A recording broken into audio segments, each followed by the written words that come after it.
and gentlemen, for the safety of yourself, players, and coaches, only authorized persons are allowed on the field. In addition, anyone found throwing materials from their seats will be ejected from the stadium and are subject to arrest. Thank you for your cooperation tonight. Also, remember that the media rights to this NCHSAA playoff contest are held by NCHSAA and Sinclair Broadcasting Group. Any unauthorized broadcast or webcast of the visual or audio accounts, depictions, or descriptions of this game without consent of the North Carolina High School Athletic Association is strictly prohibited.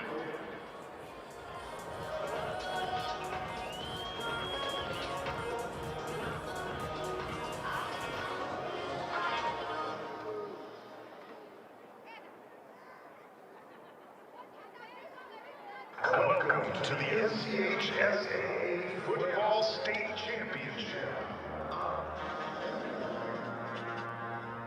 Don't get it twisted. This battle is mine.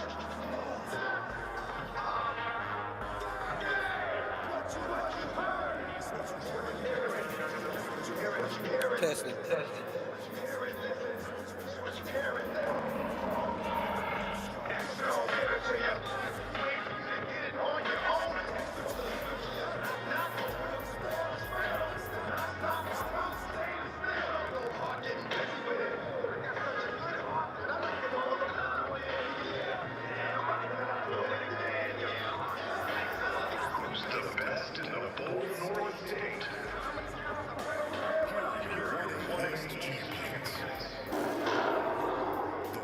Wilson Prep and Robbinsville.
Welcome to the NCHSAA Football State Championship.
From Kenan Stadium in Chapel Hill, it's time to kick off state championship weekend in the Tar Heel State. What better way than with a couple of battle-tested Class A teams, the Black Knights of Robinsville. Well, they're likely familiar to you, but they've got a roster of individuals who've never been here. Against an upstart Wilson Prep Tigers squad, you may know them from their basketball prowess, now here for the first time in a football state championship environment. With that, we welcome you to our broadcast. What a weekend it's going to be. You're going to have 8 classifications battling it out for that many state titles across the next 3 days in 3 different locations. We'll hope you join us for all of them, or as many as possible. We're certainly glad you're here with us to get it kicked off alongside my broadcast partner, Eric Gash, Jason Patterson with you. The former Tar Heel in familiar digs here, Eric. Always nice to be in the state championship environment. For sure, JP, and it all ends today, right? 8 state championships starting out this weekend, championship weekend. Kids have been working hard all summer. They've been going to 7-on-7s. They have been lifting weights. They've been running. They've been doing it all, and it now comes down to this. One champion. It also comes down to Ironman football. If you like Ironman football, this 1A game is just the game for you. Comes down to playmakers. When you're talking Ironman football, let's go ahead and dive into the individuals we're keeping an eye on in this one. Who do you spotlight here, Eric? All right, JP, so we're going to look first at Trayvon Usher. This young man here, 624 yards. He is the motor, the machine behind that. 1,800 all-purpose yards. This young man right here he needs to have an R in front of that last name for Rusher because he is indeed a load. He's a guy we're watching on one side as we flip over to the familiar Black Knights. Who do you highlight here? Yeah, you're going to look at Kaizik Sateski. I'm going to get better at that. 21 touchdowns overall, and then you have Luke Lovin. It starts with the quarterback right there. 1,200 yards on the year, 15 touchdowns. Everything runs through him. All right, we turn our attention now to what this game comes down to. That stands as your Ingles food for thought. Walk us through the keys. Yeah, for prep, they're going to have to minimize turnovers and control time of possession. And for Robinsville, the line of scrimmage is key. They're going to have to control that, dominate it up front, and win something on special teams. A splash play on special teams could make the difference, the third phase of football. That's the third phase of football. It's time to meet the third member of our broadcast team. Let's go field side. Here's Madison Little braving the elements for you this weekend. Well, thanks, guys. Robinsville's head coach, Lucas Ford, told me this is the exact moment that his athletes dreamed of as kids. This group of seniors have been playing together since they were 6 years old, but not one of them have made it to a state championship. They all said, though, that growing up playing football in the front yard, this is what that dream looked like, competing for a state title in a Black Knight uniform right here in Kenan Stadium. And yes, that stage brings nerves, and Coach Ford was honest about that, but he says that's how we know they care. He's confident this group is going to settle in, embrace it, and the nerves may even become an advantage as the night goes on. We'll be back with the NCHSAA 1A state title game when we come back right after this.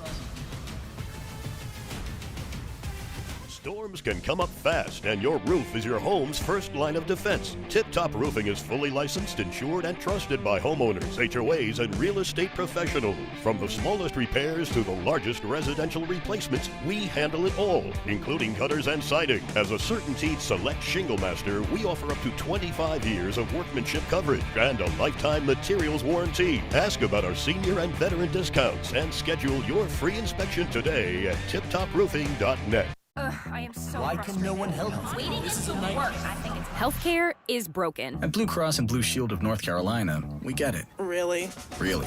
That's why we're making healthcare better for all. Starting with you. Yes, you, Daryl.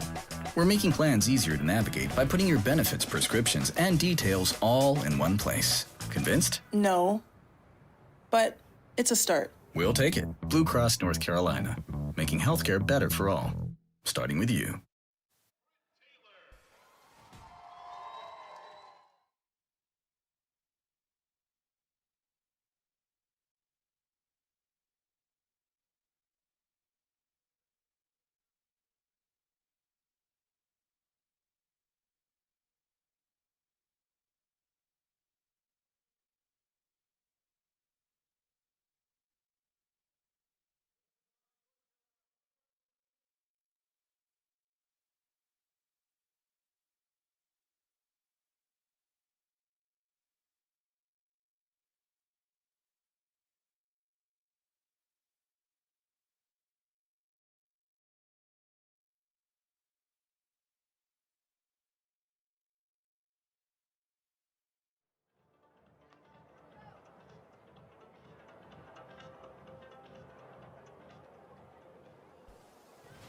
Football state championship time in the old North State. 112 years they've been playing high school football, and 313 playoff games are behind them to reach this point. That's schools across the state of North Carolina. 1A title gets it all started, and we got Wilson Prep and Robbinsville meeting at the middle of the field. One thing we learned this week in preparation for this one, Eric, a great deal of respect between these two teams, these programs, and these coaches' staff. Both of them had tremendous things to say, not only about the way one another approaches their business, but also the schedule they played to get here. And it's about the kids, JP. They've put the work in.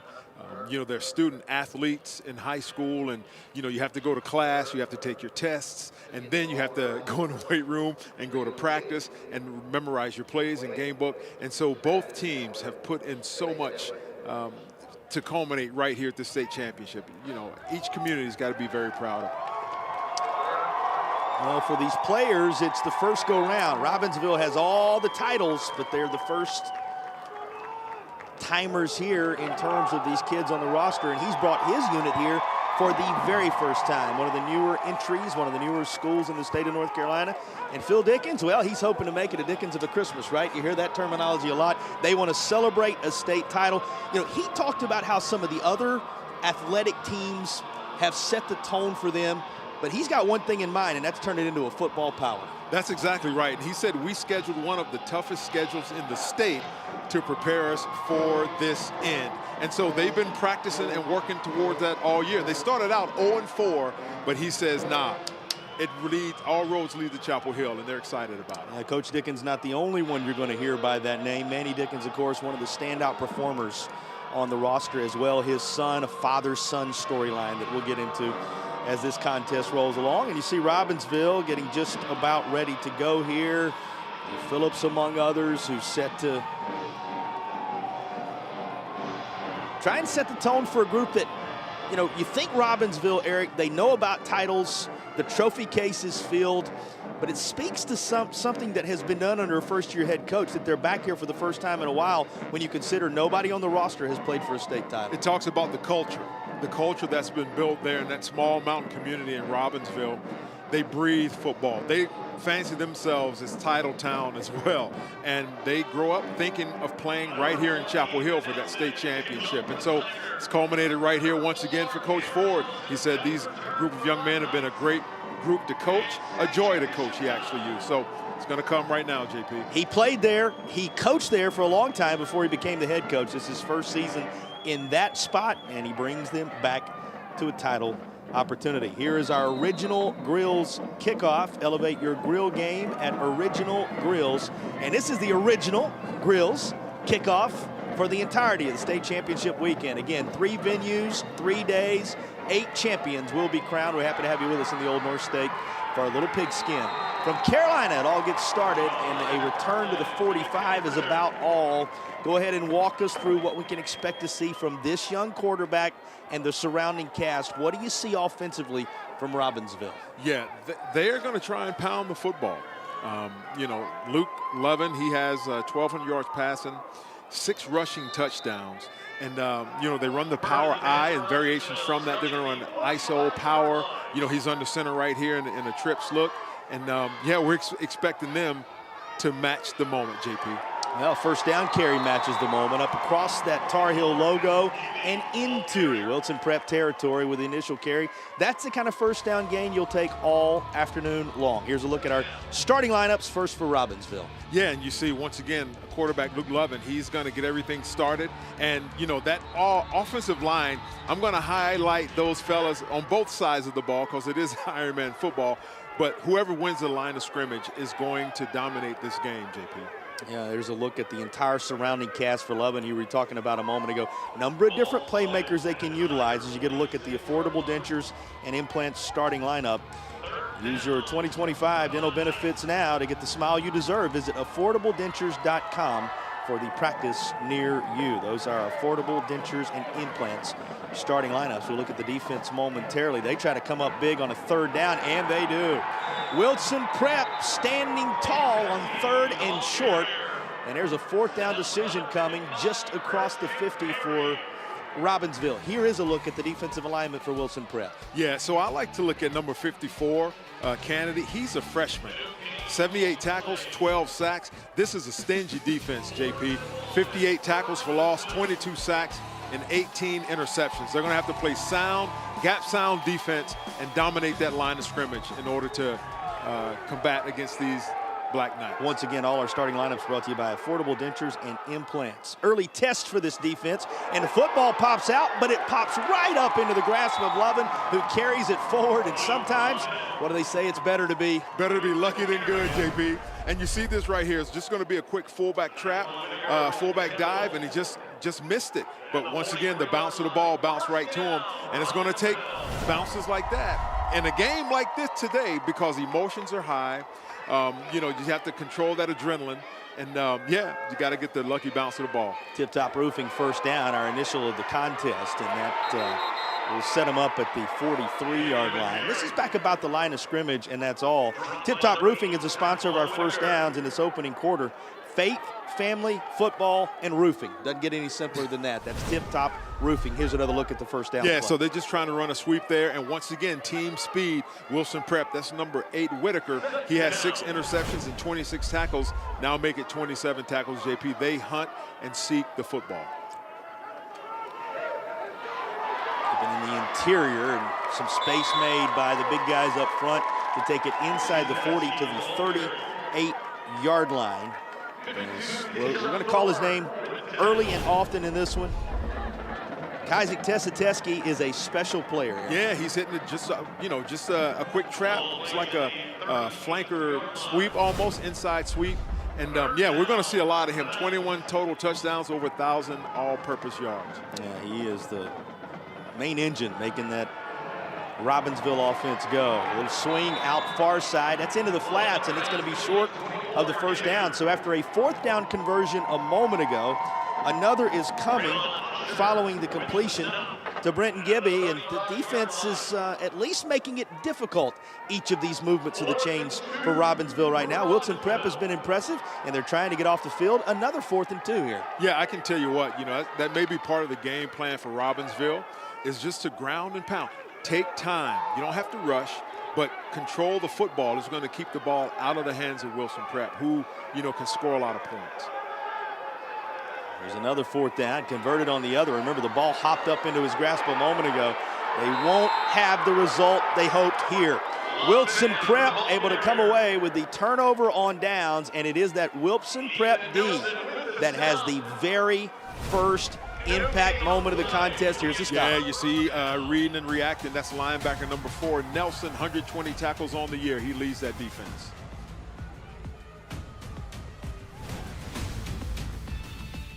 At Wells Fargo, we believe that doing can make a difference. That's why we've donated over $2 billion to strengthen local communities over the last 5 years. From over $745 million to help address housing access and affordability, to roughly $420 million to help small business owners through nonprofits, to over $55 million to support scholarships and programming for students. Because doing gets it done.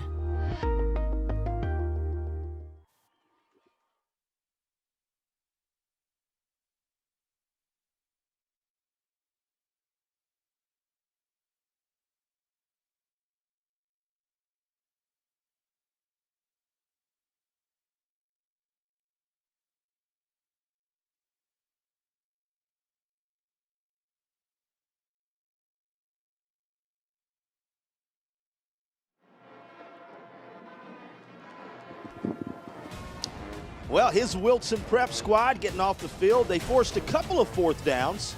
Second one turned out to be the charm. You know, Eric, this has been an impressive season, and some were wondering maybe at the early stages how it was going to go. This team lost their first 4 games of the year.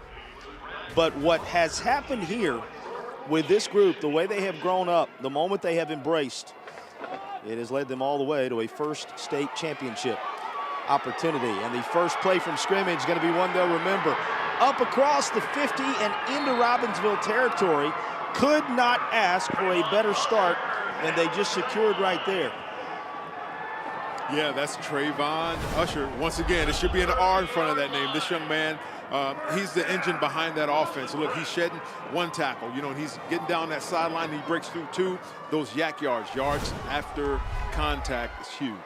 First play from scrimmage for Wilson Prep, and they're just like that on the 30-yard line of the Black Knights.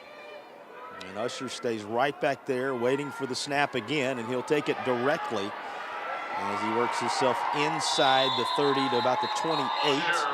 Well, you have already been introduced amply to Trayvon Usher. How about the surrounding cast? Here's the starting lineup for Wilson Prep. Yeah, I'm going to say something, JP. Of all the teams that I've seen so far, this is the biggest offensive line in the state championships. They average 284 pounds, man, and they lean on you. And that's why Trayvon Usher has been getting so many yards. And they make the space. The Affordable Dentures and Implants starting lineup offensively for Wilson Prep. We'll have a look at the Robinsville D for you momentarily as well. And they have their work cut out for them on this opening drive for the Tigers. And big time lick. How about the job to get the penetration there and meet him right away? And you can tell he's enjoying it. Boy, I tell you, that's number 42, Waldrop. When you talk about read and react, he gets to the spot, and that's what they're going to have to do on defense. They're going to have to rally to the football and gang tackle because the team's speed on Wilson Prep is tremendous, and they are going to have to dominate. They are a stingy defense as well, JP. 82 tackles for loss, 20 sacks, 15 takeaways. The big lick from Waldrop, making it 3rd down and 10 as they're right back where the sticks had placed them following the long initial run from Usher. A lot of movement up on that front. Robinsville adjusting accordingly. It's out in the flat, trying to make a man miss, but there are too many black jerseys there. And it's going to be 4th down and about 6. Same guy, second verse. Yeah, we're seeing the DNA of both of these teams. It's like a heavyweight bout. Who's going to be the first one to flinch? Here's a look at the Robinsville defense. Who else are you highlighting? Yeah, I'm looking at number 42, that middle linebacker, Waldrop. He's a senior. He's got 96 tackles, almost 100. I'm sure he'll have well over 100 by the end of this game, but he gets them lined up, and he is a Scud missile towards that football. Those are Affordable Dentures and Implants starting lineups. Use your 2025 dental benefits now. Get the smile you deserve.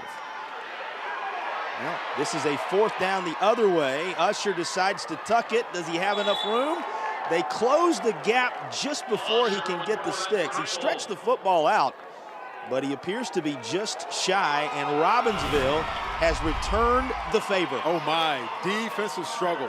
This defense only gives up on average 13 points per game, and you can see that team pursuit, they get to the football, JP, and that's what it's going to take if they want to win this football game.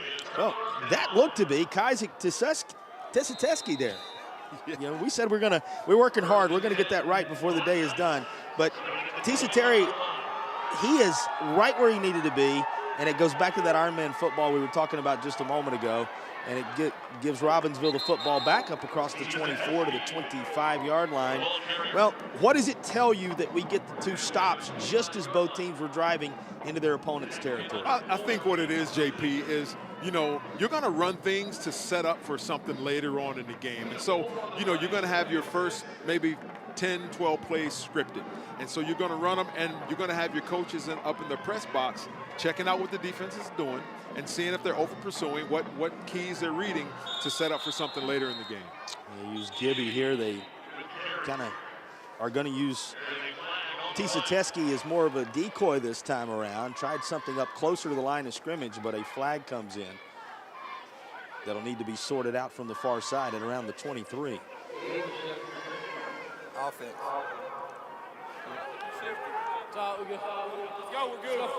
Repeat, 2nd down.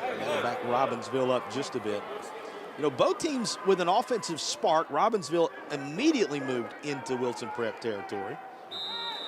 Tigers had the long run from Usher and looked to be in business in Robinsville territory, and now we settle in a little bit at the 5-minute mark, with both defenses having had their say.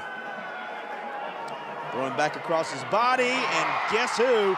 He has it at the 40. He's up across midfield, And finally driven out of bounds at the 31-yard line. Tisa Teskey again. You'll say it enough that you'll get it right. He's once more the consequential playmaker for Robbinsville. Once again, JP, they've been setting this play up, and they give him a little fake, and they get him on the wheel route, backside, which means he's going to be matched up probably with a linebacker, maybe outside linebacker.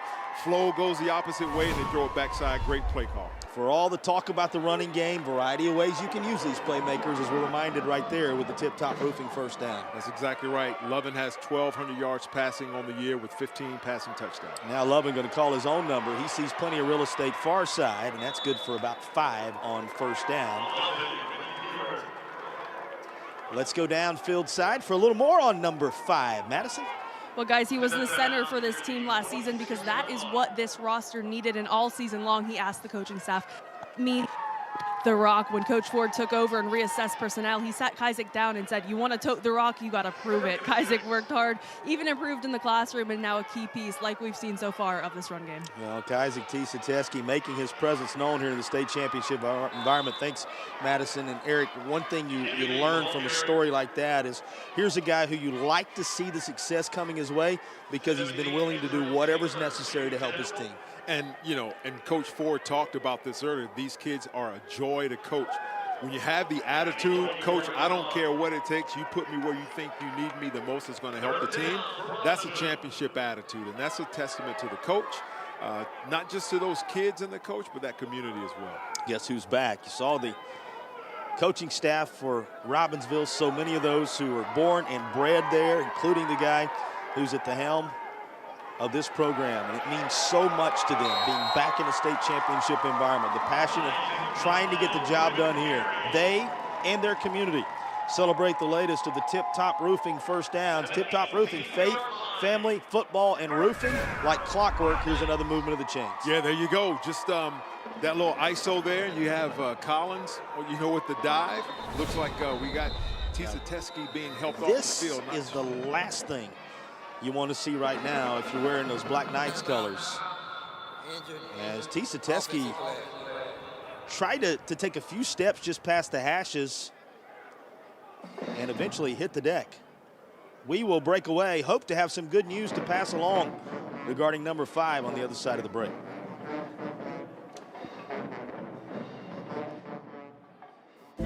Belief isn't just a feeling, it's a force. A force that turns underdogs into champions, struggle into strength, and concepts into companies. A Legacy and Wake Forest University are proud to partner because we share a truth that belief in people yields the highest returns. Together, we're investing in every dream, every goal, every tomorrow. This is our home. Let's believe.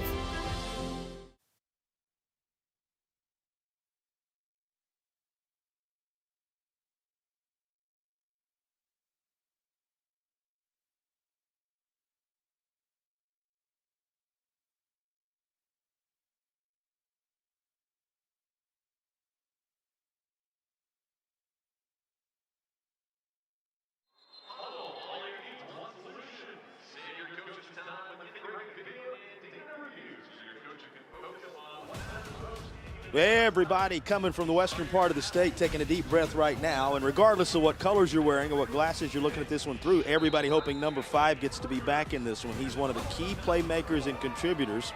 Had the big play that put Robinsville in striking distance here, but he just left a bit injured. We'll check in with Madison, I'm sure, in a bit, see what we can find out. But right now, the Black Knights, Eric, having to do it without one of their key performers as they go to work inside the red zone. Yeah, and that's tough, especially when you're playing Ironman football and one kid, you lose one kid and you could lose, you know, multiple positions, you know, on both sides of the ball, not even talking about special teams, you know, kickoff, return, punt return, and things like that. So we're hoping that he's okay. Yeah, you're talking about the heart of that gentleman, the head coach of Robbinsville. Wilson Prep. The heart of that gentleman's crew. Wilson Prep wanting to talk it over. Coach Dickens calling his troops to the far side. You know, this is the first red zone opportunity we've seen on either side.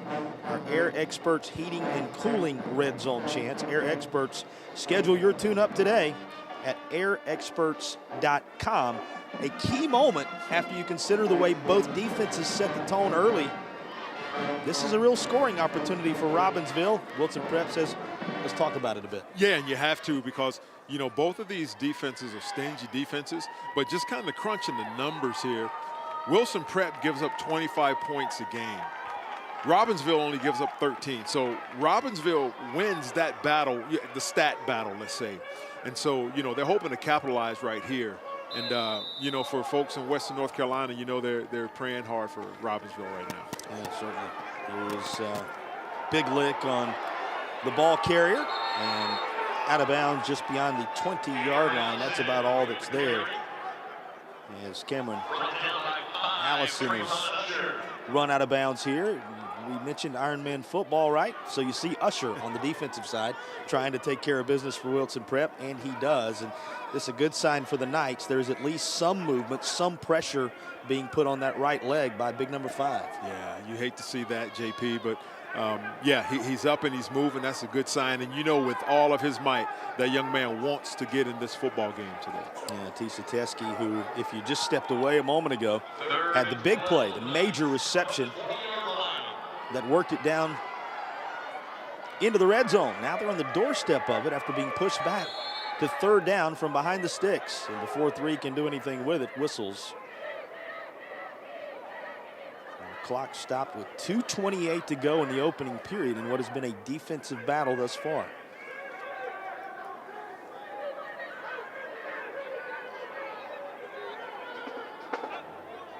Yeah, just as expected, JP. You probably won't see a lot of flags in this game because both of these teams are well disciplined. They play hard, play between the whistles, and they do the right thing. You know, from the defensive side, you got Wilson Prep, who's going to, you know, read their keys and stay home. Delay a game. Offense. And there you go. There's a flag, delay a game. That's the second one, I believe, on Robinsville. And once again, you won't see a whole lot of that, but you get adrenaline, you get emotions, and sometimes you can just kind of get ahead of yourself. Now has Robinsville way behind the sticks. This is third down, and they need the 8-yard line to move the chains. They would roll into the far side. Slings it downfield, but it is in and out of the hands of his intended target there.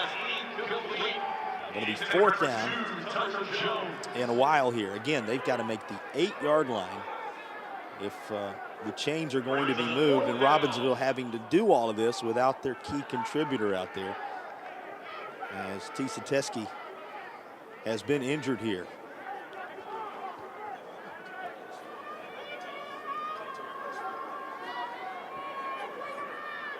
And the fourth down play coming that's going to determine this drive.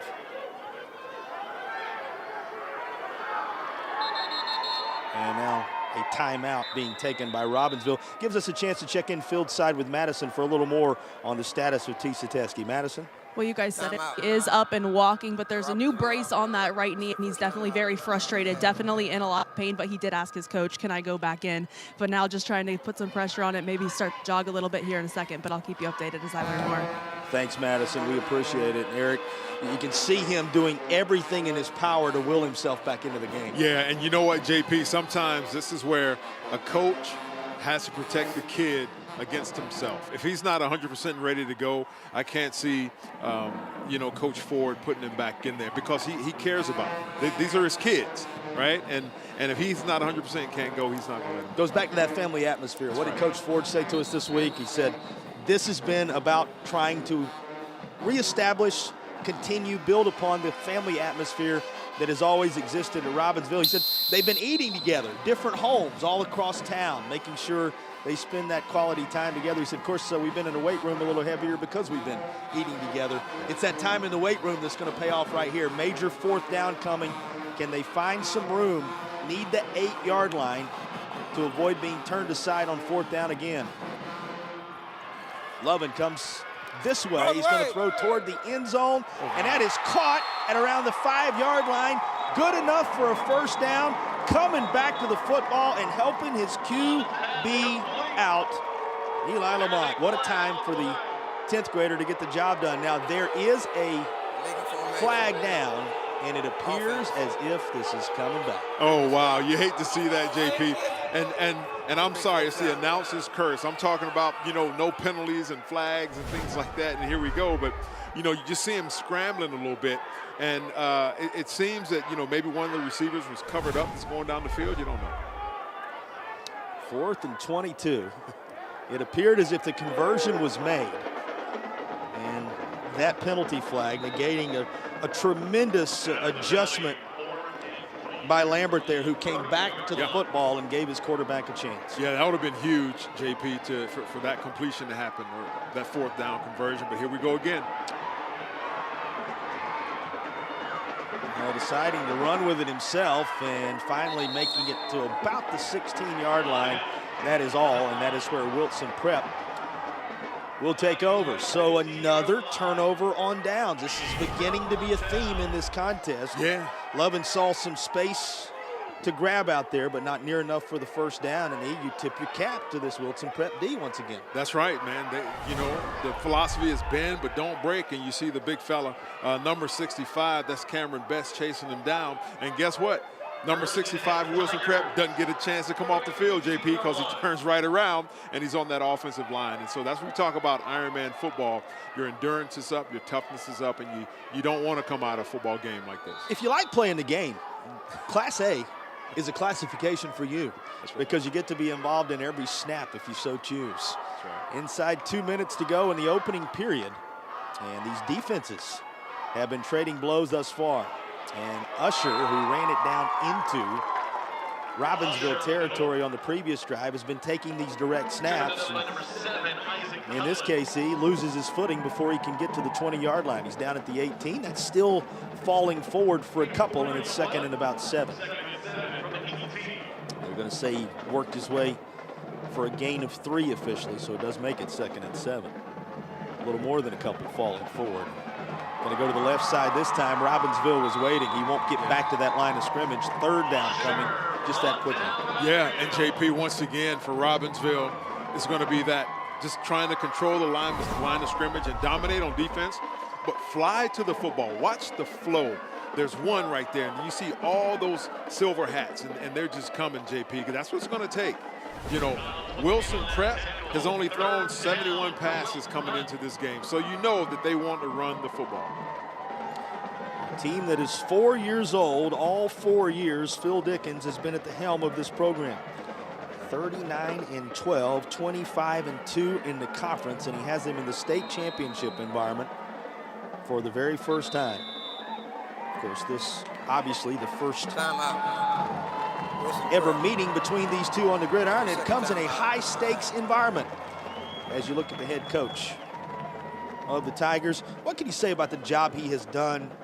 4 years already in the state championship scenario. Yeah, and JP, their record was 8-5 this year, and that record is deceiving, right? Because they lost those first 4, but they lost them to some pretty stout teams.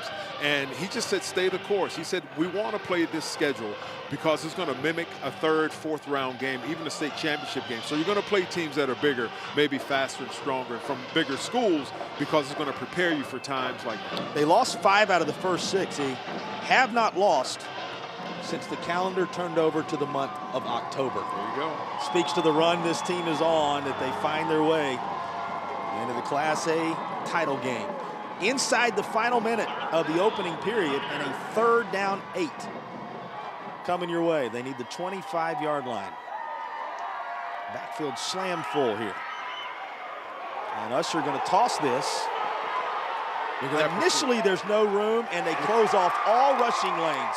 What a job by the Robinsville D. There is a flag that comes down at the very end of this. So, JP, I want you to look at the pursuit to the football, right? They rally to the football, and it had to be a cry all week, is rally to that football. This penalty is against Wilson Prep, and you know what that means. Likely going to be kicking it away. One more look at the play and the Robinsville pursuit. Little end around, look at that. You have 5 hats right there. There's nowhere to go. And look, the rest of the team is getting there. I love a game like this because I'm a defensive guy, and we used to have what we call roll call. And every time somebody got to the ball, it's Gash here, Patterson here.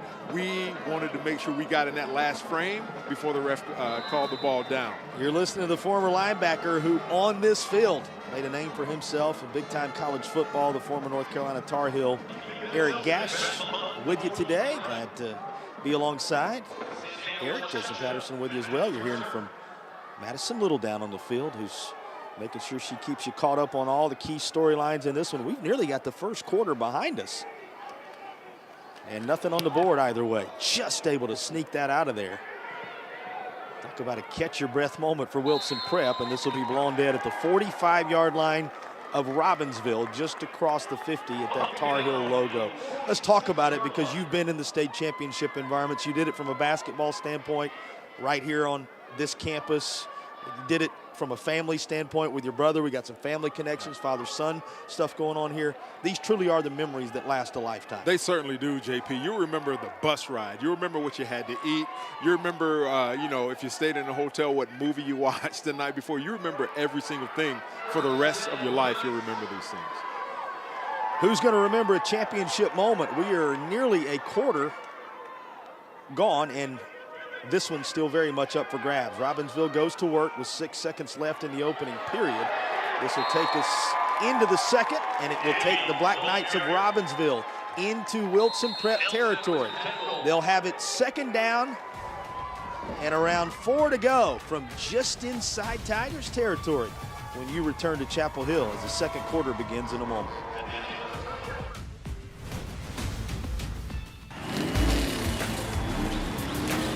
Robert, go for more. Hey! Hurt in a car wreck? Don't go up against the insurance company alone. Let the heavy hitters do it for you. Call 800-LAW-0804, and we'll go after all the money they should be paying you. Stay out of the courtroom and get into the end zone. Call the heavy hitters. We're attorneys Tatum and Atkinson. Call the heavy hitters. They'll work to get you more. 1-800-LAW-0804. Have you been quoted for trench drain system to fix water intrusion? Before you compromise your foundation, talk to Foundation Solutions. We provide a more efficient, more cost-effective way to keep your basement dry. With 30 years of experience in Western North Carolina, we bring guaranteed work, financing options, and real peace of mind. Visit foundationswnc.com or call 828-768-2208.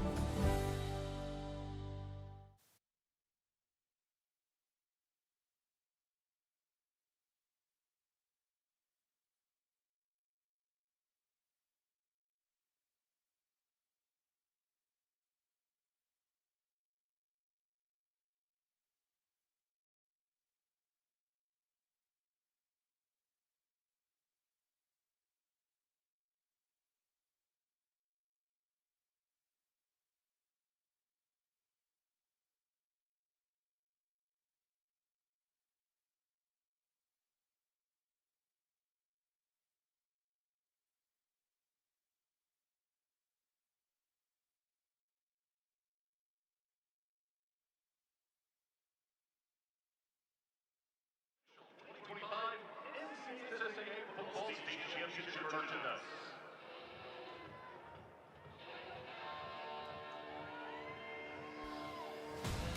Class A title game in the Old North State. Pleasure to welcome you back to Chapel Hill. Our broadcast presented by Affordable Dentures and Implants. We'll have all the state championship games across North Carolina coming your way across the Carolinas and beyond on Sinclair's family of networks. Check your local listings for the broadcast station of each of these games in your area. Well, they flip sides and Robinsville goes to work. Crew out of Smoky Mountain Conference.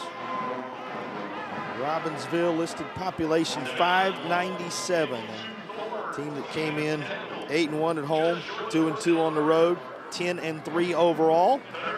Looking to take the reins here in the early second quarter. 3rd down and 1. That's 1, and then some. Move the chains. That's a 1st down. Yep, you have Benton Gibby right there. Young fella, looks like he's a sophomore, 5'7". He is going to be the workhorse now. Just a little quick dive off tackle, a little trap there. Trap number 79. That was a good block by number 7. Collins there to free him up to get that 1 yard. There's our initial Tatum and Atkinson first down of the second quarter. Tatum and Atkinson, the heavy hitters. Well, this one so far has been marked by the heavy hitters. If fans are just finding us and just kind of wading their way into the championship environment, this has kind of been a story. A flag here, a flag there as we await the call. Encroachment, defense, 5-yard penalty, big first down.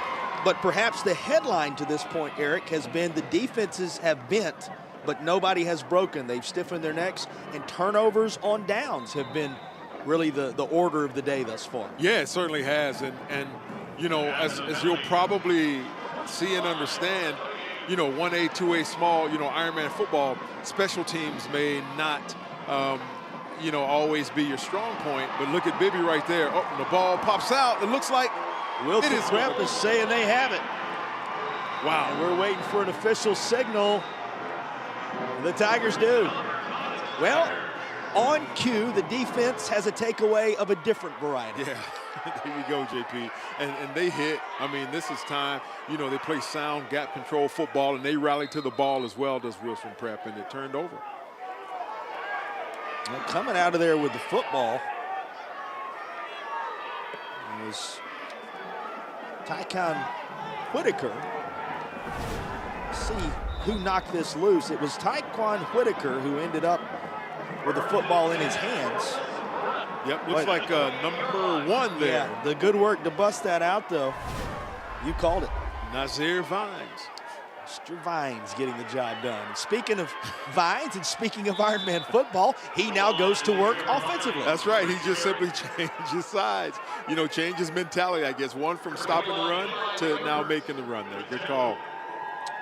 Vines making his mark on this contest. And that one likely left a mark as the first real turnover of the game is in effect. We talked about the turnovers on downs with the fourth down stops that both teams have accumulated here and there. But let's see what the Tigers can do with the first true takeaway. Robinsville's defense allowing very little here, and it's going to be 3rd and 5. Yeah, I love it. They're reading the keys, you know, on both sides of the ball. But you have Buchanan there, number 55, that end. He's just simply squeezing down, and he's going to keep his eyes right there on the ball. Yeah, and JP, in a game like today, in a game like this, you don't want to get your eyes, you know, chasing too many of the rabbits, I should say. Just follow your gap. That's good advice for football. That's good advice for life. Here comes a rush near side, up across the 35, and driven out at around the 40-yard line. That's going to be enough for a Tatum and Atkinson first down. You can move the chains. Well, I spoke perhaps too soon. A flag is down again at the 32-yard line. Before all is said and done, we're going to be looking at one of the most famous men in the state of North Carolina. Because the officials getting a great deal of face time here with some of those miscues. To what do you attribute, Eric, all joking aside, to what do you attribute some of these miscues we're seeing early on from these two teams with so many of the flags we've experienced? Yeah, JP, it could be a little bit of anything. I mean, you know, you get out of position. You know, this is the state championship. So these teams here, both from the West and from the East, and so you're going to get the best of the best right here. And so some of those blocks that you may be able to make, you know, in the earlier rounds, guess what? Now you're going to find yourself having to work a little bit harder to get them. Well, and the other thing, there is that desire sometimes to try to do just a little bit too much because of the stage, because of the situation, because this is it, what you've worked for all season long, and sometimes that'll translate into a flag or two. This is a little too tall and incomplete. So 4th down from behind the sticks. It appears as if the Tigers will be turned aside following the takeaway. Yeah, now, if they are going to punt, which I highly think that they may, JP, on this 4th and, 15, Robinsville came very close to blocking that punt. And, you know, we talked about in the pregame, they're going to have to make some splash plays on special teams. And if they were to get their hands on this, it'll put them in excellent field position. So the crew out of Eastern Carolina Conference. Population 47,000 there in Wilson. Of course, this Wilson Prep, a school 4 years into its athletic tenure. Set to kick it away. They will. Fair caught at the 49, and Robbinsville will have it slightly on the Black Knights side of the 50 in a scoreless contest mid-second. When you return, our broadcast presented by Affordable Dentures and Implants continues in just a moment. Life can be tough. The daily grind, the pressures, the uncertainties, it all adds up. Let's be open and honest about our mental health. Let's support each other when we're hurting, because it's okay not to be okay. Tonight's high-end zone views of the game are compliments of First Source Equipment Rentals and Sales in Mebane and Burlington. First Source Rentals, reliable, safe equipment rentals in Alamance County.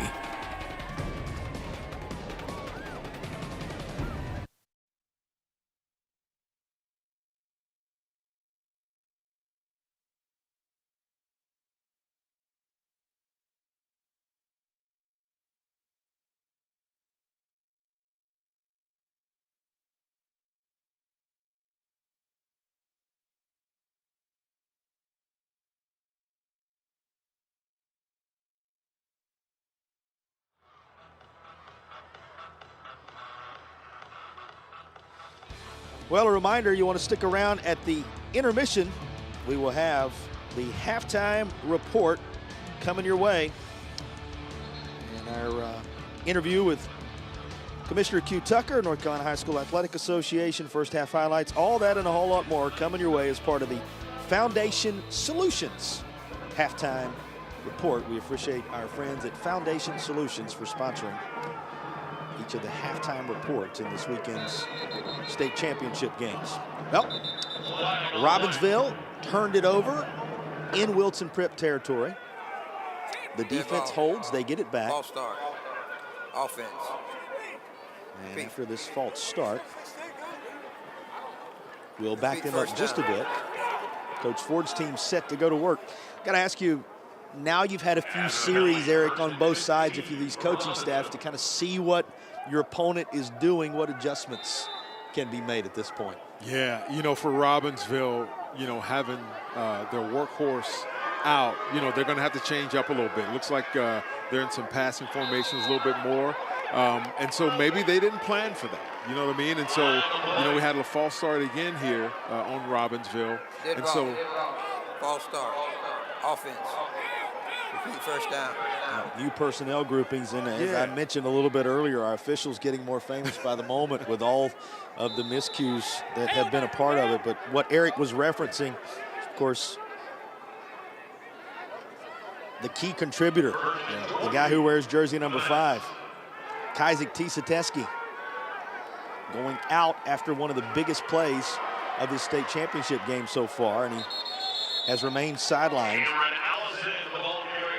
And, you look at his ability to come back at whatever point that may be the case. Until then, Robbinsville trying to find some other solutions right now. Yeah, you've had him all year. He's been the workhorse. He has, 21 touchdowns, over 1,000 yards, all-purpose yards. And so you're going to have to make an adjustment, not just physically and your game plan, but mentally you're going to have to adjust around that if you're the other players.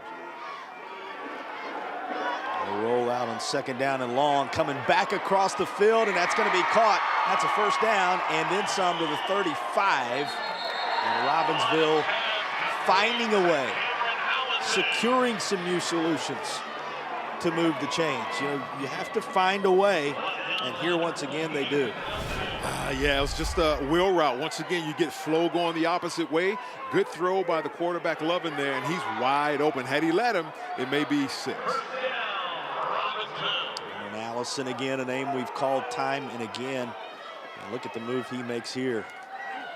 Trying to find a little more. He does have a first down at the 35. Of course, Robbinsville continuing to go to work, following the Tatum and Atkinson first down. Cameron Allison also does some good work in the secondary. There you go. Speaking of good work, running them over. Number 7 trying to step up where number 5 has been lost for a while here. There you go, that's Collins. Just a little quick fullback dive right up the middle. Once again, it's the same action, right, to where they had Gibby, on that little round or that power play, just that quick fullback hit up the middle with Isaac. Isaac Collins right up the gut and continuing to push the pile here inside the 10. Robinsville looking to make the best of what's going to be a solid red zone opportunity here. There you go. This is just bully ball right here. They're saying, hey, our guys up front against your guys up front is controlling that line of scrimmage, and they are mashing them right now. The Air Experts heating and cooling red zone in effect again. Air Experts. Schedule your tune-up today at airexperts.com. The ball rests on the 9-yard line.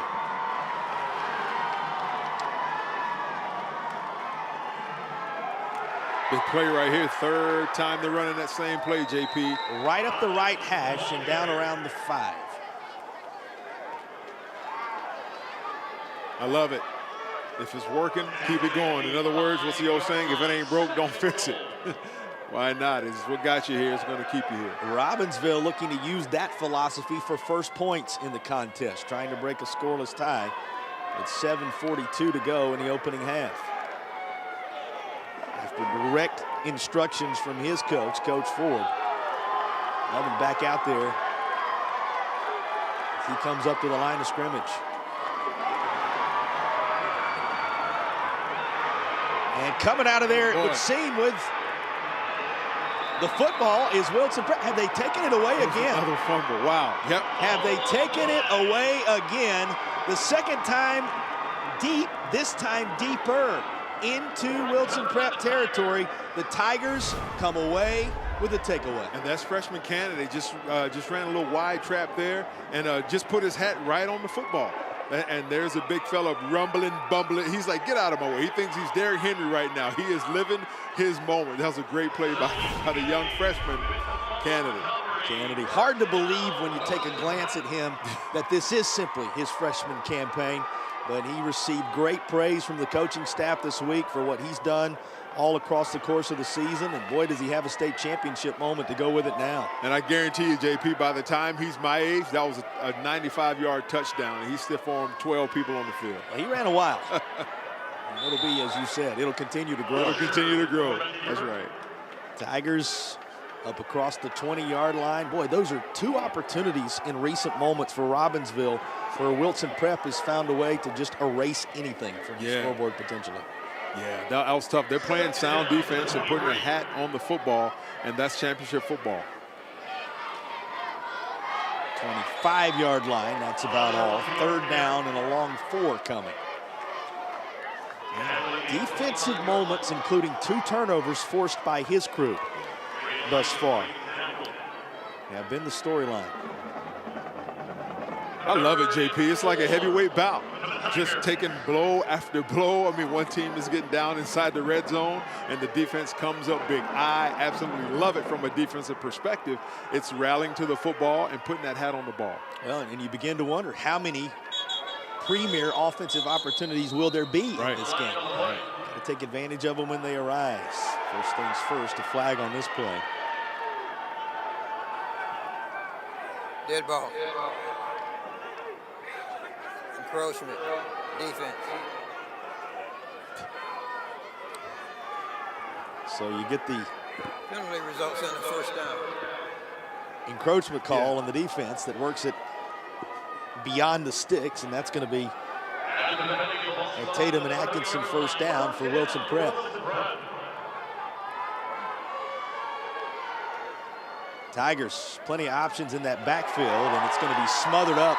Robinsville read it right away. I love the big fellas. That's number 76 right there. Who is that? Daniels, I watch the pursuit down the line, JP, and he gets there and he made his presence known. Look at him. Big fella flexing. I absolutely love it. Well, it's second down. They find themselves behind the sticks again. It's as if they ordered this one up for it. Nothing but defensive moments to this point. I love it. I love seeing the big fellas get excited, man. He's flexing. He thinks he's, I don't know, Stone Cold, Steve Austin, somebody out there is just flexing. I love it. Well, it's a state championship environment. Doesn't happen every day. Make the best of it when you're in it. And here, speaking of offensive moments being few and far between, is one but there is a flag down, as you might expect, around the 27-yard line on the other side of the field, just about the time. And you see the body language telling you everything you need to know. As Usher got up, he looked back downfield and saw that it's likely coming back. It's coming back like it's holding, yep, on the offense.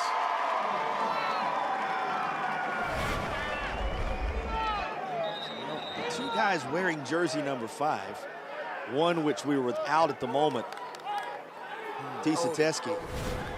Offense. 10-yard penalty. Repeat the down. This one, Usher, who has made his mark on this game, has had the premier plays in this contest. This one negated by the flag, and we got a player down as well. It's one of those I'm being tended to there. We'll take a break while the training staff comes out. Hopefully come back with good news on the injured Wilson Prep Tiger in a moment. Our Class A state title game broadcast presented by Affordable Dentures and Implants continues from Chapel Hill in just a moment.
Well, you want to stick around. At the conclusion of this one, we'll be selecting the Affordable Dentures and Implants Player of the Game.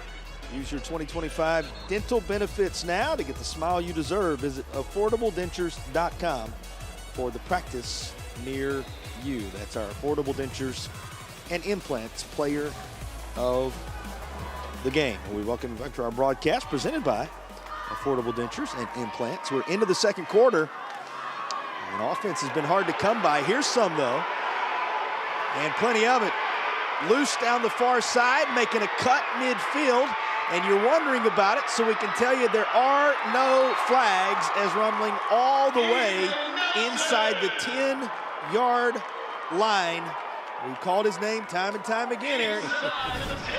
Ethan Nelson, there he is, 1,100 yards on the year, 21 rushing touchdowns, and away he goes. And, you know, he's like, hey, I got to get there. But you notice the pursuit of that Robinsville defense, and there he is, number 3, Luke Lovin, who's a quarterback as well as a safety. He makes that touchdown-saving tackle. Ethan Nelson, an all-conference performer, 4th year on varsity, that many years in the history of the program. And this group, 4 years old, has it go right back to number 4. And Nelson this time is covered up right at the 10-yard line. And there's another flag down. It looks like, Nelson moved a little bit early on the snap. Tigers just glad it wasn't on the previous play. Ball. False start. Offense. Yeah, he was leaning a little bit, JP. He was getting a little excited there. Tigers just glad it wasn't on the previous play, because it seemed like there for a while we had a trend of every positive play with a game, there was something to bring it back. So they do set up shop in the red zone here. And now a first down goal from the 15 after the penalty is the order of the moment for Wilson Prep. Back to Usher.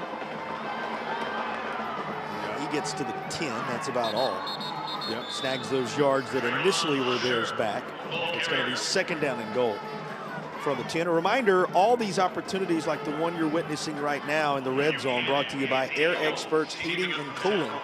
Air Experts, schedule your tune-up today at airexperts.com, sponsors of our red zone. Well, we've been teased before in terms of red zone chances with no scoring. Now, a defensive guy like yourself would say that's no tease at all. The defenses have stiffened their necks. That's right. Will Robinsville do that here, or will the Tigers score the first points in their state championship history? Clock winding toward 3:45 to go in the half. Ahead of 2nd and goal. Usher met at the 9.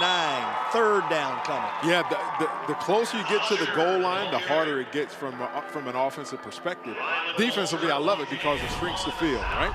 And so here we go. You can put everybody in the box, and there he is, right downhill, number 42.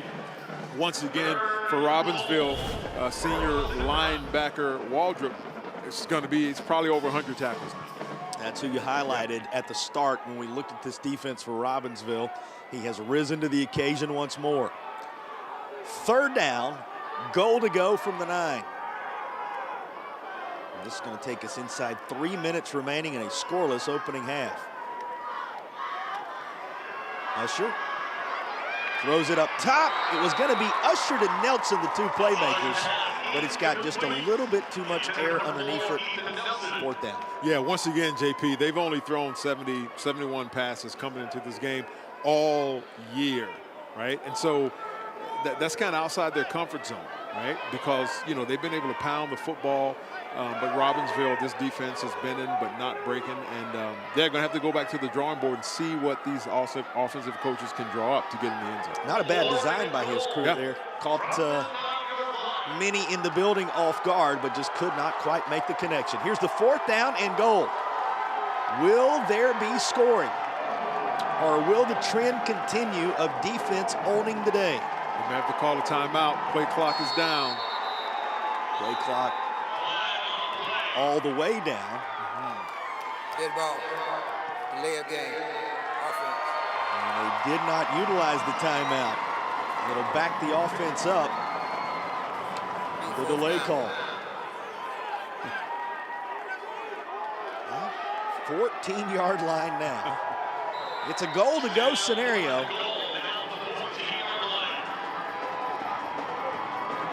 Maybe something backside, pass backside. It's going to be, yep, there you go. Looking up there top. It is, bingo. They may not do it often, but they do it well. In the state championship game, the first points come through the skies for the Tigers. How about that Tatum and Atkinson touchdown, which puts this team on the board for the first time in its state championship history. Yeah, JP, and they've been setting it up all game. They're running to that heavy set. Tight end backside just pretends like he's going to block and then sneaks out. He was covered well, but he just made a good throw and catch there. Nasir Vines, watch the job he does to bring this into the breadbasket and then hang on when he collides with the ground. They have a difficult time doing that at all levels these days, what he pulled off there. Vines on the touchdown reception. It's as true a toss as you would want from Usher. And the TD as Wilson Prep up 6-0 in the Class A title game. Now they're thinking about 8-0 as the 2-point team is out there. Usher looking for a seam. No signal, and they're going to say he's shy. It will just be the 6, but it is the first 6 of the contest. That could be huge, JP, having to chase those points, because, you know, we noticed from the opening kickoff there's no kickers on either sideline, it seems. And he just tried to, you know, ram it straight up the middle, but once again, credit to that Robinsville defense, bend but don't break, and they kept him out, and that could come back to play pivotal in this game. You know, those 2-point opportunities going to be difference makers. And, you know, right now, with the way the first half has played out, any point's a difference maker. That's right. What can you say about that drive when you reflect upon what his team put together and tuck it away in the back of your mind? That was a 4th down and goal from outside the 10-yard line on which they scored. That's a moment to circle in a state championship environment. Yeah, Prep, you know, had that big chunk play down the middle or with that run. And JP, I tell you something, man. If I'm Robinsville, I'm not going to get discouraged. They've been playing great defense all game, and they just gave up that one big play. And, you know, it's kind of par for the course when they got inside the red zone, but they're going to have to do something big maybe here on special teams as well and see if they can get better starting field position. Well, we have not had one of these since the opener. An Original Grills kickoff. Elevate your grill game at Original Grills. Original Grills, the sponsor of our kickoffs in this 2025 North Carolina High School Athletic Association championship environment. Wilson Prep set to kick it away after the effective drive to put the crew here for the first time, up for the first time, and gathering it in after a catch-your-breath moment there on the far side. It will be Robinsville football at the 27. You know the Black Knights are without Tisa Teskey. We've talked about that, but there are a number of individuals that are working their way through trying to get back into the state championship environment. For more on the attrition in this one, let's go field side and check in with Madison again. Well, you mentioned it. Kizek still walking up and down the field, now chatting with his mom, doing everything he can to get back on the field. But Benton Gibby, the sophomore, and his backup running back is out for the game. He is in concussion protocol, and we saw it on the other side. Kenan Howard, he also was tested for concussion protocol. Unsure what the results of that were, but he just put his helmet back on, so I'll keep you updated as I learn more. Thanks so much, Madison. So staying in the game right now, as big a challenge as anything. And this is going to be out of bounds at the 22-yard line. What kind of response do you expect from Robinsville here when you consider 2:36 to play in the half, Eric? Yeah, they're going to have to readjust once again. If they lose one more, it's next man up. But eventually, it's like there's only so much you can do, right? And so, yeah, next man up, JP, and they're going to have to try and sling the ball down the field. Hold it. Defense. Defensive holding this time around. 10-yard penalty. First down. They're going to walk 10 yards off, which will mean a Tatum and Atkinson first down. Reminder, Tatum and Atkinson, they're the heavy hitters, sponsors of our first downs here in the second quarter. 2:36 to play in the half. For the first time, we have a score on the board as Wilson Prep marched down, converted on 4th and 14. 4th and goal from the 14 to be specific. And this is going to be stopped before getting back to the original line of scrimmage. It's 2nd down and 11. Yeah, they're going to have to readjust. Robinsville is, with their game plan, and instead of being run heavy with Tisa Teskey, you're going to have to air it out a little bit, it seems, JP. Well, airing it out worked for Wilson Prep. We'll see what they can do on the ground this time. They had that rhythm going a moment ago, Eric, where when they were driving deep into Tigers territory, they had several impressive runs ripped off in a row. Looking for another here, but 3rd down's coming. Yeah, it seemed to be a little confusion on the Wilson Prep defense as they're getting lined up, and they just ran power right at them. I tell you, if they can get 3 yards a clip, they can score, JP, but it's going to take just continuing to execute, getting those blocks and moving those big fellas from Wilson Prep off the line of scrimmage. Robinsville coming to the near side with 1:37 on the first half game clock.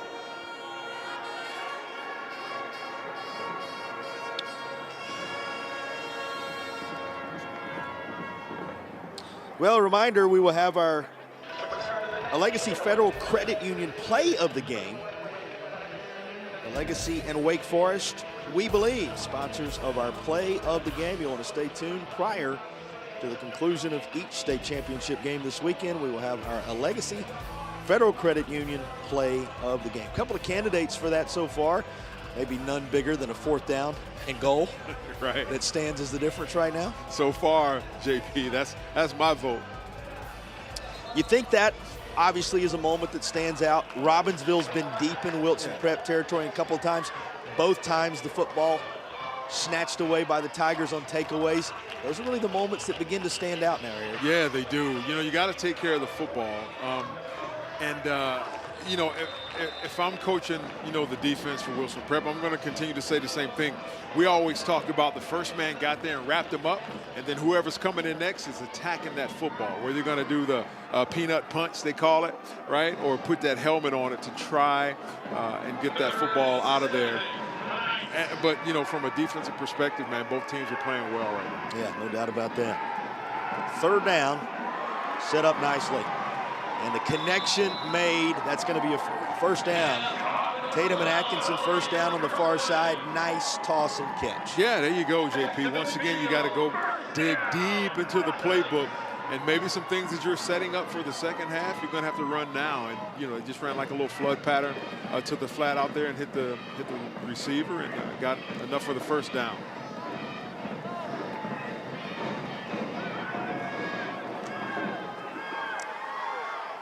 Well, this time, quarterback keeping it, and he's down to the 42-yard line. So that works out nicely. So they initially go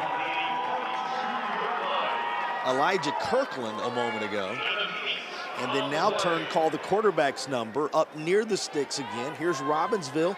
You know, Coach Ford beginning to put some things together here. Yeah, there you go. It's just a design quarterback run. He's going to fake it like he's going to throw the ball, but you had everybody blocking.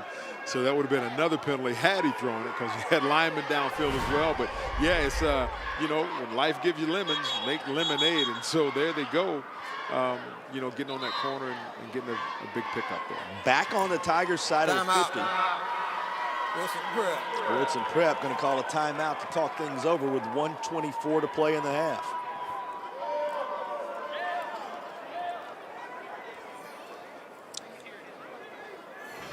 Well, mentioned we're 1:24 away from the half. You'll want to stick around at the half. You'll hear from Commissioner Q. Tucker of the North Carolina High School Athletic Association.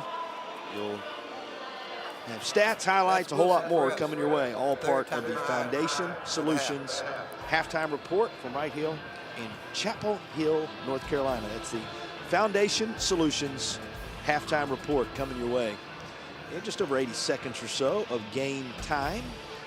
You know what a thrill it is for these young men. You see the sights and sounds of Chapel Hill, North Carolina. These games being played here on an afternoon like this, and as daylight gives way to darkness and the bright lights come up, you're reminded just what a thrill this is for a lifetime for these high school kids. For sure, they're going to remember it. I guarantee you for the rest of their lives, JP. And the older you get, the better you were, right? I lived that life. Understand how that comes together. The fish stories just continue to grow. Continue to grow. Going deep. Behind the D. And that's caught inside the 5. And it looks as if they're going to mark this down at the 1-yard line and call it a catch. How about this? It's been the passing game on both sides making the difference in this contest so far. And this time around, they go to Eli Lambert. There you go, just a fly pattern. You know, he just took off running and Lovin threw it up for him. And that was a great throw and catch. But once again, you see the ball comes out right at the end. If that were in the middle of the field, JP, that could be a difference maker. On the goal line, they're going to give right side, and there's a touchdown to pull Robinsville even. They go just that quickly back to Isaac Collins once they're in striking distance. And the Tatum and Atkinson touchdown makes it 6 apiece. There you go. Once again, just that little quick fullback dive, JP. It got him down the field, and it gets him into the end zone. Great execution. Tatum and Atkinson are the heavy hitters. And Tatum and Atkinson may be the heavy hitters on our broadcast. Isaac Collins, he's been the heavy hitter when it comes to the power left in this football game right now for Robinsville, and he utilizes it for the TD. There you go, JP. Now this is interesting here. Here comes a field goal try, an extra point try. So it's all sides. Do you make a change?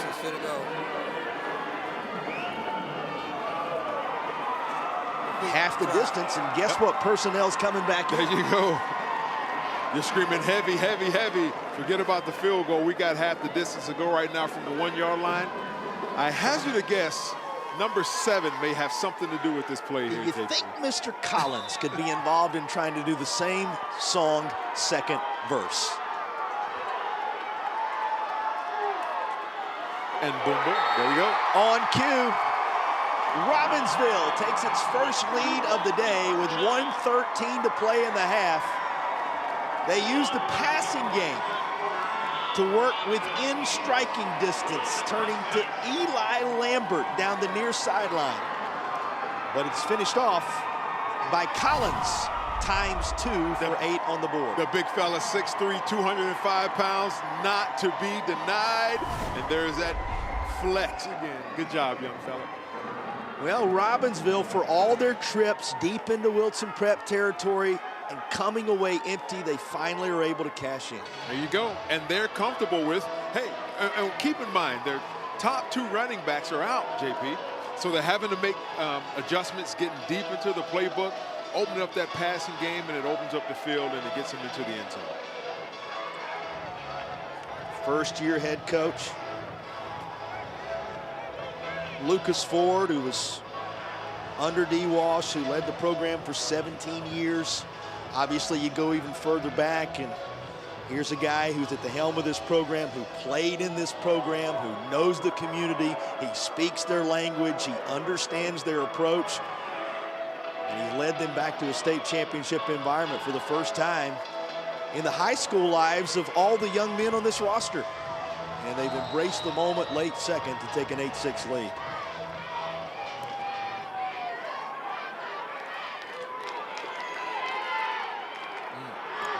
Pretty good return. Big return. Still moving across midfield. And the 49-yard line where this is brought back. On the return by Tyquan Whitaker. Take a look at Whitaker. He keeps the wheels churning. He does, and that's 1 tackle, 2, 3. He's getting out those yards after contact. That had potential to be a huge play, but once again, the pursuit of that those Robinsville defenders denied. 62 seconds, just over a minute remaining in the opening half of action. Just that far from the Foundation Solutions halftime report. And the ball resting just at the base of that North Carolina Tar Heel logo. The Tigers go to work. Well, passing games work better than anything else thus far. They'll try it again. This is going to be ruled incomplete. Incomplete. They had Manny Dickens right there, but he could not quite get his hands underneath it. Yeah, that would have been a huge play just before half, JP. And good call by the field judge. He's right there on, or the back judge, sorry. He's right there on it and called it incomplete. But that had potential, that backside. They get flowing, going one side, taking advantage of that aggressive pursuit and throwing it backside. So close to a reception for Manny Dickens.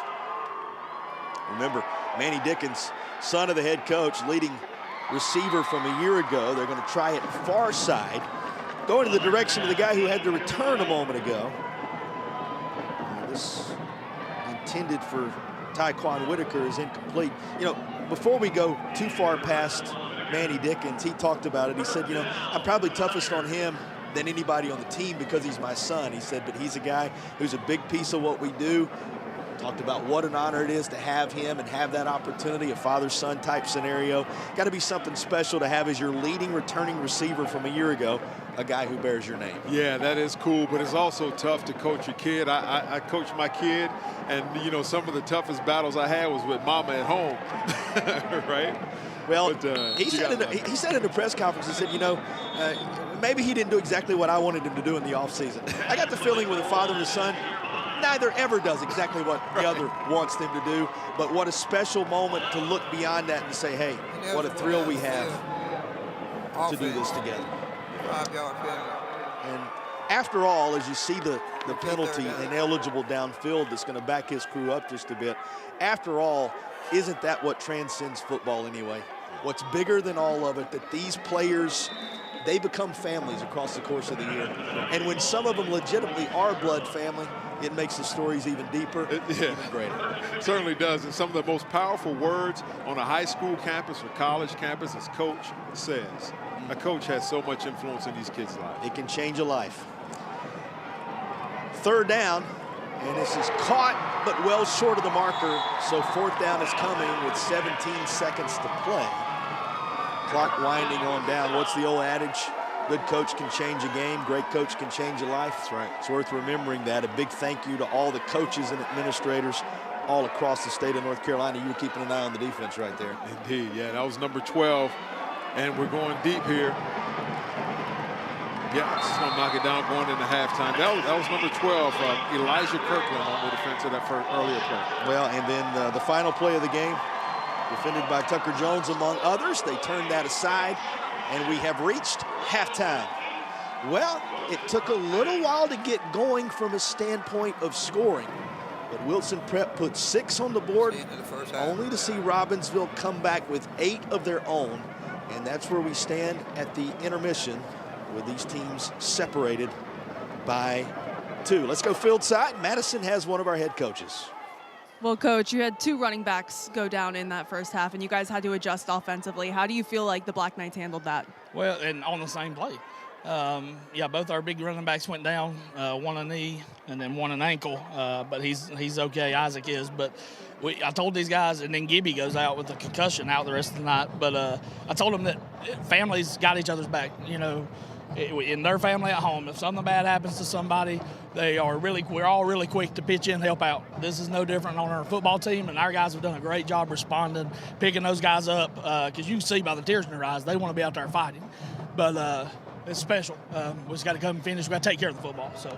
Well, second half, you said it. There were a lot of turnovers and flags in that first half. How do you mitigate that in the second? Well, we have to control what we can control, and I felt like, look at the stat line, I don't know what they look like, but I felt like we controlled most of the half up and down the field, running the ball. We have to take care of the football. We got to be disciplined, limit the penalties, but we got to take care of the football. So. Thank you. Nice, thank you. Thanks to Coach and thanks to Madison. It's as if he heard the conversation we were having just a moment ago. Talks about the importance of family, how these 2 teams have come together as families, and it's resulted in a Class A championship opportunity. 2-point game at halftime.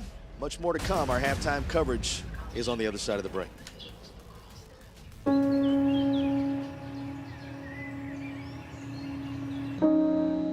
This high school gym used to be packed most nights.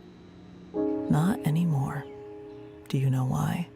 Because bad behavior by fans, especially adults, has caused a shortage of game officials across the country. You see, without officials, we can't have sports. Don't let this become reality. It's time for a change. Let's bench bad behavior for good.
You're watching the Foundation Solutions Halftime Report. Foundation Solutions. It won't cost you to get a quote from us, but it could cost you thousands if you don't. Call today or visit foundationswnc.com.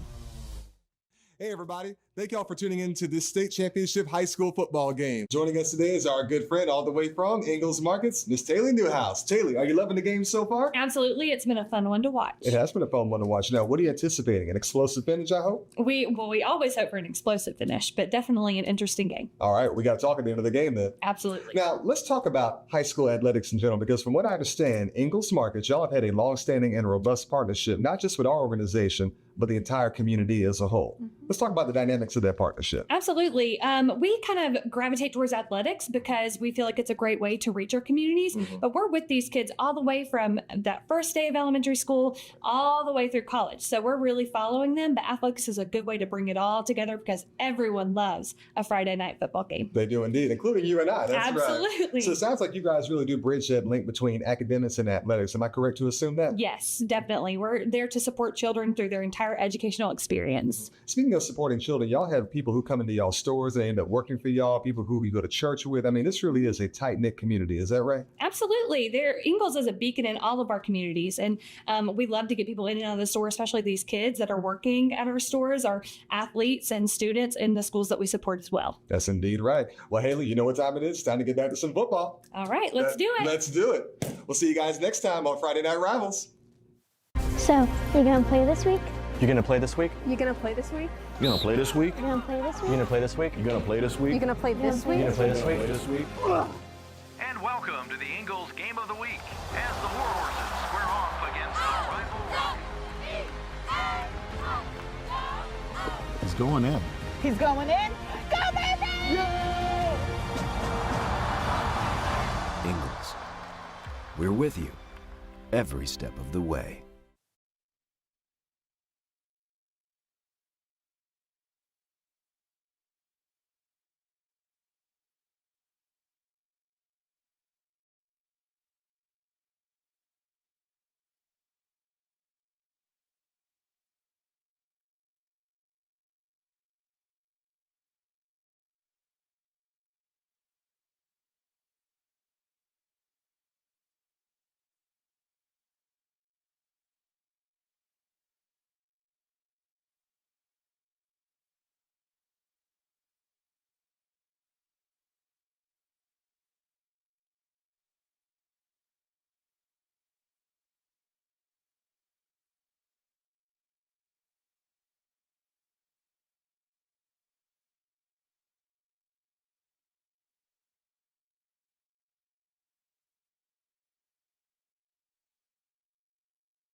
You're watching the Foundation Solutions Halftime Report. Foundation Solutions. It won't cost you to get a quote from us, but it could cost you thousands if you don't. Call today or visit foundationswnc.com. Commissioner Tucker, thank you for your time. Another exciting week with the state championships here. It is almost unbelievable that here we are getting ready to crown champions in football when it just seems like we just started the season. This year began the 8 classification system. Why the change? How has it been working? And do you foresee any adjustments for next year? Well, this is the last of a fall championships where we will crown 8 champions based on the new 8 classification system that our board approved. So far, so good. And for this weekend coming, we have 3 outstanding venues. There are plenty of familiar names in this year's championship. What do you think makes these programs successful year in and year out? Well, I think first and foremost, those coaches recognize that what we do is called education-based athletics. And it's about providing teachable moments. It's about teaching young people the core values of sportsmanship, integrity, and honesty. And I believe that those coaches understand how to navigate that kind of balance. What do you think has been the biggest challenge for the association this year? Well, I think always a big challenge for us is trying to help everybody understand the role of sportsmanship in what we do. It's been an ongoing theme of trying to keep that front and center of what we do. And of course, as I mentioned, we do have the 8 classifications in this alignment period. And so just trying to secure those venues has been a challenge. And can you discuss those new venues and kind of some of the highlights of the new opportunities for these athletes to play in? Well, of course, the mainstay is UNC and Kenan Stadium. They've been a site for us for many, many years. The association grew out of the University of North Carolina, and that's one of the reasons that our office is based in Chapel Hill, and one of the reasons that we continue to hold our football championships here. So they're still on the docket. And then, of course, NC State had some conflicts that we could not work around. So we reached out to some other venues, and Lenore Ryan University said, hey, let's talk. And so their Moretz Stadium has been made available to us. We're excited about being in that part of the state. And Durham County Stadium also stepped to the plate and said, let's talk, let's see what we can do. And so we look forward to that. And education-based athletics is a policy that's very important to you. How do we keep the balance in today's ever-changing sports climate? It is about learning how to be a young person, how to grow into that young adult. And if we've done our job, we have those young people poised and ready to be able to go on and make a difference. Commissioner Tucker, thank you for your time as always, and enjoy championship weekend. Thank you so much. The North Carolina High School Athletic Association welcomes you to tonight's game. We are excited to celebrate the hashtag NCHSAA Game Locked In, which honors everything that makes high school sports special. Let's continue to create a positive, welcoming environment for everyone. Cheer loudly, support your team, show respect to officials, opponents, and each other. Let's make tonight's game one to remember, full of pride, positivity, and what it means to be truly locked in.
Just to score a piece on the board, Robinsville adding the 2-point conversion, which stands as the difference in the contest as the Class A title bout has reached halftime. And Eric, time to take a look back at the first half of action, and you're going to see a lot of highlights, though most of them are defensive highlights when you look back at the first half of action. There will be those moments where the offense has got the job done, and you see just a tremendous defensive stand here. One of a couple of key takeaways for Wilson Prep. Yeah, I love the big fella there, stiff arm and thinking he's Derrick Henry running down the field. That was a big stop for Wilson Prep right there, attacking the football.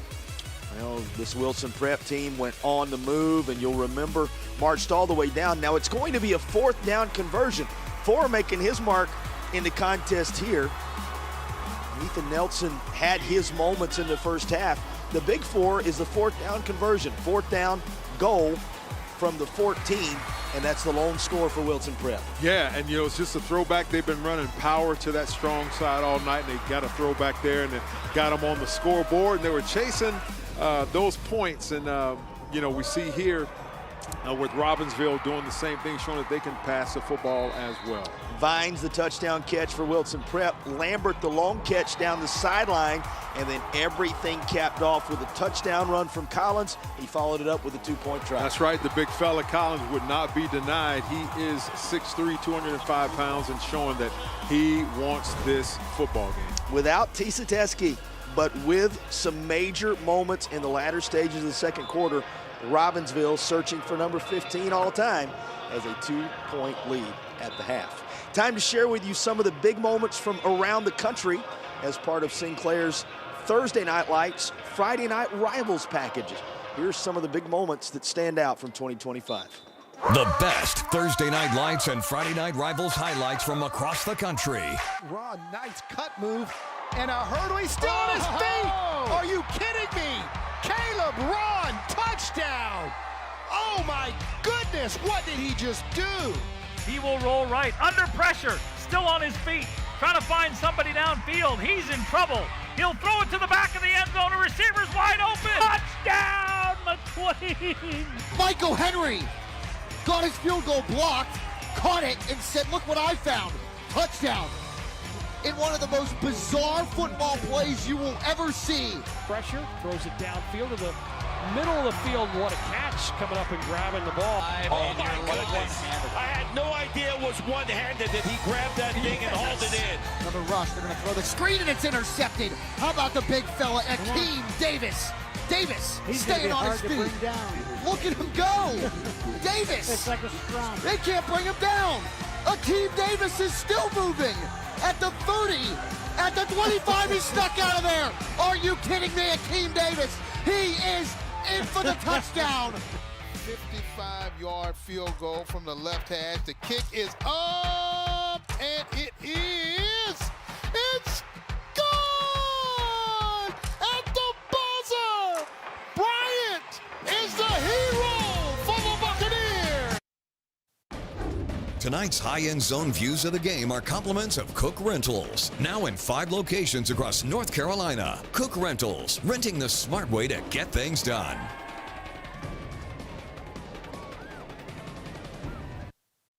Storms can come up fast, and your roof is your home's first line of defense. Tip Top Roofing is fully licensed, insured, and trusted by homeowners, HOAs, and real estate professionals. From the smallest repairs to the largest residential replacements, we handle it all, including gutters and siding. As a CertainTeed Select Shingle Master, we offer up to 25 years of workmanship coverage and a lifetime materials warranty. Ask about our senior and veteran discounts and schedule your free inspection today at tiptoproofing.net. Tonight's high-end zone views of the game are compliments of First Source Equipment Rentals and Sales in Mebane and Burlington. First Source Rentals, reliable, safe equipment rentals in Alamance County.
These teams separated by just a couple of points. The 2-point conversion, the difference in this one with 1 score on the board on each side. We heard from Coach Ford going to break. Time now to go field side. Hear from Coach Dickens of Wilson Prep. Well, Coach, your defense was able to erase multiple opportunities from the Black Knights in the first half. What do you like about that group so far? Well, I love what they're doing defensively. We just had a couple of breakdowns, and that was just my DBs got caught looking in the backfield. But overall, I think we're playing them fine. We're going to hit quarterback a lot more this half. You'll see that. But I'm very pleased with what I've seen so far, other than, the mistakes. How do you keep your offense rolling going into the second half? Oh, they're hungry. We're going to come out and score on this opening drive. Watch us. Thanks, Coach. Thank you. Well, you guys heard it. Back to you. Well, he go ahead and predicts what's going to happen on the opening drive, and he told you the quarterback better watch out. It's coming his way moving forward. Amazing when you look at the score, E. These were two teams that averaged over 50 points per contest in the playoffs. If you average out their totals through the playoffs, both of them were scoring 50 or more. It's 8-6 at the half. I love it. Listen, JP, man, we've always said, if you're still playing football and they're playing you're celebrating Thanksgiving, man, you had a great season. When they're playing Christmas music and you're still playing, it's an outstanding season. And these two defenses have shown up today. And, I'm thinking of the adjustments that you make. And Coach Ford said it. Take care of the football, right? Eliminate the penalties. And you can say that for both teams. And coming out, you heard Coach Dickens say, yeah, we're going to get after the quarterback. But offensively, they're going to score. I think they have to mix in some passes now. His communication, you get the sense from that interview, was clear. Oh, yeah. The question is, will they be able to execute? That's right. No doubt. I almost jumped out of the booth and wanted to run out. You're ready to go. That's right. He said, we will score. So let's see if his team is going to answer the call. You got a Knights squad looking for a 15th state championship all time, their first since 2019. So for this group of young men, for all the titles that live there in Robinsville, it would be a first under first-year head coach Mr. Ford, who fills up your screen there. So this would be a first in that way for that group and a 15th all-time. For Wilson Prep, this is their first time here. It's going to be a first championship on the football side the school's ever experienced just 4 years into its tenure. Either way, it's going to be an incredible story. What do you see these final two quarters coming down to determine which of those stories are written at the end of the night? Yeah, it's a war of attrition. We've already seen that Robinsville has lost a couple of key players, and they're just going to have to next man up and going to have to continue to do what they've been doing, take care of that football, be disciplined on D, eliminate those penalties, and maybe they'll come out, with number 15 for a state championship. And Wilson Prep, they have to come out right now and score. They have to set the tone, and Coach says they're going to get after the quarterback on defense, but he says first, we're going to get this ball and we're going to score. So let's see how the team responds. According to the head coach, it's just a matter of how. We are getting set for the second half kickoff. Our kickoff, of course, will be brought to you by Original Grills. Original Grills, elevate your grill game at Original Grills, sponsors of all our kickoffs across the course of this weekend. We said it, 100+ years of football in North Carolina, 313 playoff games to get here, and there are 8 state championships, 4 of them being played here at North Carolina. Yep. The other half split evenly between Durham on Saturday and Lenore-Ryan University on Saturday. Durham Memorial Stadium, Lenore-Ryan University going to be the host site for the other 4 games. But by the time the weekend is done, 8 games across 3 days for 8 state champions. This will be the first crowned, and there's one half left to settle it in the Class A ranks between Robinsville's Black Knights and the Wilson Prep Tigers. Happy you're with us. Our broadcast continues with the third quarter kickoff. The broadcast brought your way by Affordable Dentures and Implants. Here is the Original Grills kickoff of the third quarter. Very short, pretty good field position for that predicted drive for the touchdown. They're going to be 55 yards or so away from it. See exactly where they spot this. Looks like it's going to be the 43-yard line. So 57 yards away. What do you expect adjustment-wise from these two teams based on what you heard? Yeah, I think, for Wilson Prep, they're going to have to mix in some passes. They, off of play action, they've been running that power, to the strong side all night, and they've been having some success. Actually, they scored the touchdown with that throwback. So, expect them to maybe come out and see a little bit of spread and try and push the ball down the field. Of course, the other storyline, Robinsville a bit short-handed. Some of their key playmakers, including the headliner, Mr. Tisateski, out of the contest, but they find themselves out front 8-6 entering the third quarter. The first play from scrimmage, going to take it up near midfield. That's Usher on the keeper. He looks a little shaken up here. Yeah, you hate to see that, JP, but the war of attrition comes. We have another Black Knight that's down. You hate to see that. Defensive player. Injured Robinsville player. It's like 54, Kellen Inslee. It looks like senior linebacker. And he's giving you every indication, Usher that is, that he's okay, even though he was a little slow to get up there. The vitals on Inslee, who good to see him also moving under his own power. Yeah, it's always good to see that, JP. You hate seeing the kid down on the field, but when they can get up and walk off under their own power, it's always encouraging to see that. Of course, we referenced it just a moment ago, but without Isaac Tisateski, and that's a huge loss because when you look at his numbers across the course of the year and what he's done in the playoff run for this Black Knights squad, but they have had a next man up mentality here today on the lead at the moment. Although we were just told 8's not going to be enough to win, right? That's right. Coming near side. And inside the 40-yard line, as he lunges forward, is Ethan Nelson on the carry. Yeah, and see, you're going to see here, JP, one of the changes that Wilson Prep has made is they had those two wideouts split out there. So what that does, effectively, it takes those extra defenders out of the box, right, and opens up those running lanes a little more.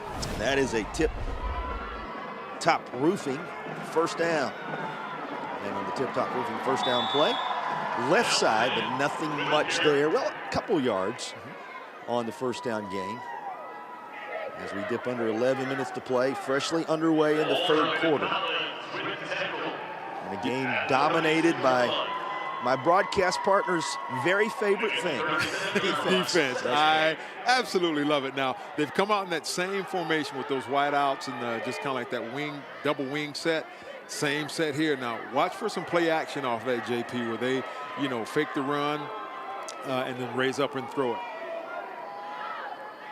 And remember, coach's kid, the leading target and leading receiver back from a year ago, one of the key weapons. And there were a couple of plays there. Usher's going to keep it here, and you're going to be a little closer to the marker, about 4.5 yards away now with third down coming. But worth reminding everybody, there were a couple of times in that first half that they dialed up a passing play that was there for the taking, just didn't quite make the connection. And some of the largest gains in this game on both sides have been of the passing variety. Yep, here they come, same set. This time going to keep it on the ground. And not much there, but here's a flag. There's number 54, Kellen Inslee, who just went off the field hurt. He's the one in the backfield making that tackle. Good to see him back. Here's the call. Offense.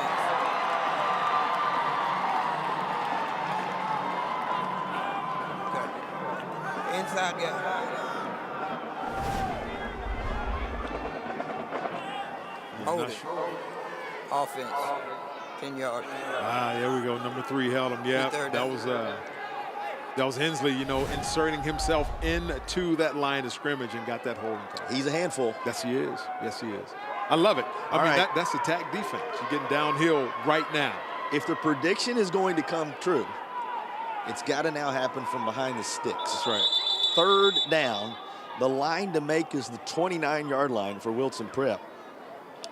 Previous spot, sir.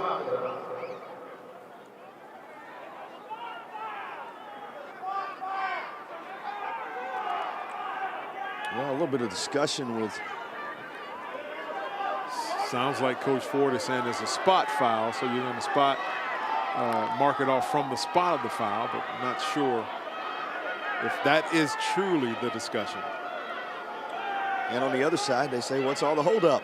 We're ready to run our third down play. And they end up sitting this at the 43.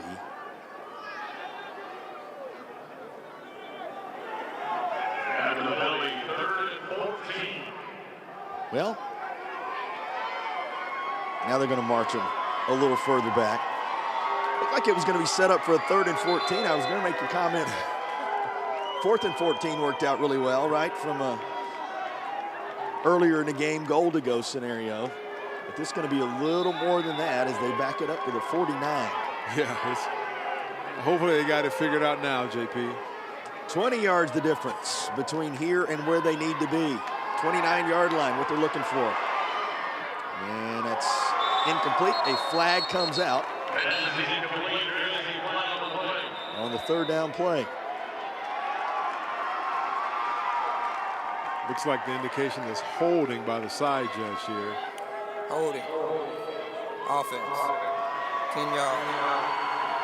3rd down. Well, I'd probably want to decline that, but it's a matter of whether you want the yardage or the downs at this point, right? Right. Here's another look at it. Yeah, it looked right on. And once again, number 54, 54 for Robinsville, Kellen Inslee is being held again. He is making his presence felt here. Been a disruptor of this scripted drive to open the 3rd quarter. Well, it seems that Coach Ford was trying to, he declined the penalty. Get it sorted out. As you thought he might. Yeah. Instead making it 4th down from 49. And unless the eyes are deceiving, the kicking unit is working its way out there onto the field. Yeah. Which means that first drive of the half did not go quite according to plan. That's right. Unless, JP, there's a he's little got trickery the here. sleeve right here. Yeah, making a splash play on special teams. You never know. Stranger things have happened. Well, the overall message still well received that both these teams are looking for a little more out of their offenses in the second half. That really the theme of what he shared with us. Delay of game. Offense. 5-yard penalty. They're 4th down. Looks like Coach Dickens is saying he called timeout, but apparently didn't get through to the ref, and so it'll be another 5-yard penalty. Yeah, a little more room to kick it here. Yep. First touch of the 3rd quarter. Yeah. Still making a bid for that game-changing moment. And working it into Robinsville territory. There's a flag on the field at the 29. There are 2 flags. And one up near the 50. He ended up about 6 yards shy of 1st down yardage. But there are further pieces of laundry to be sorted out here. As has been a familiar refrain in this 3rd quarter. Climb.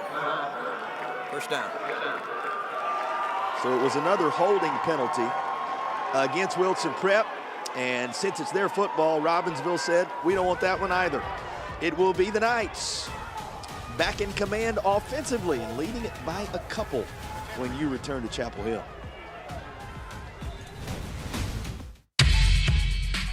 The need for officials has never been greater. Without officials, we don't have this.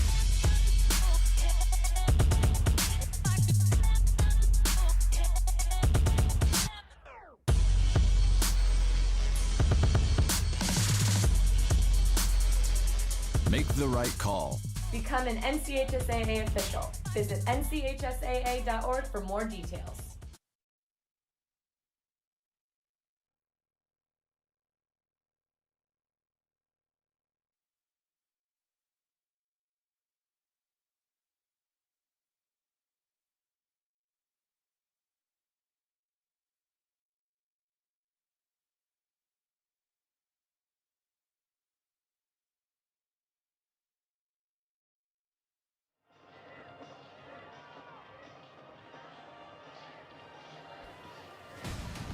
We will have the Affordable Dentures and Implants Player of the Game prior to the conclusion of the contest. Use your 2025 dental benefits now. Get the smile you deserve.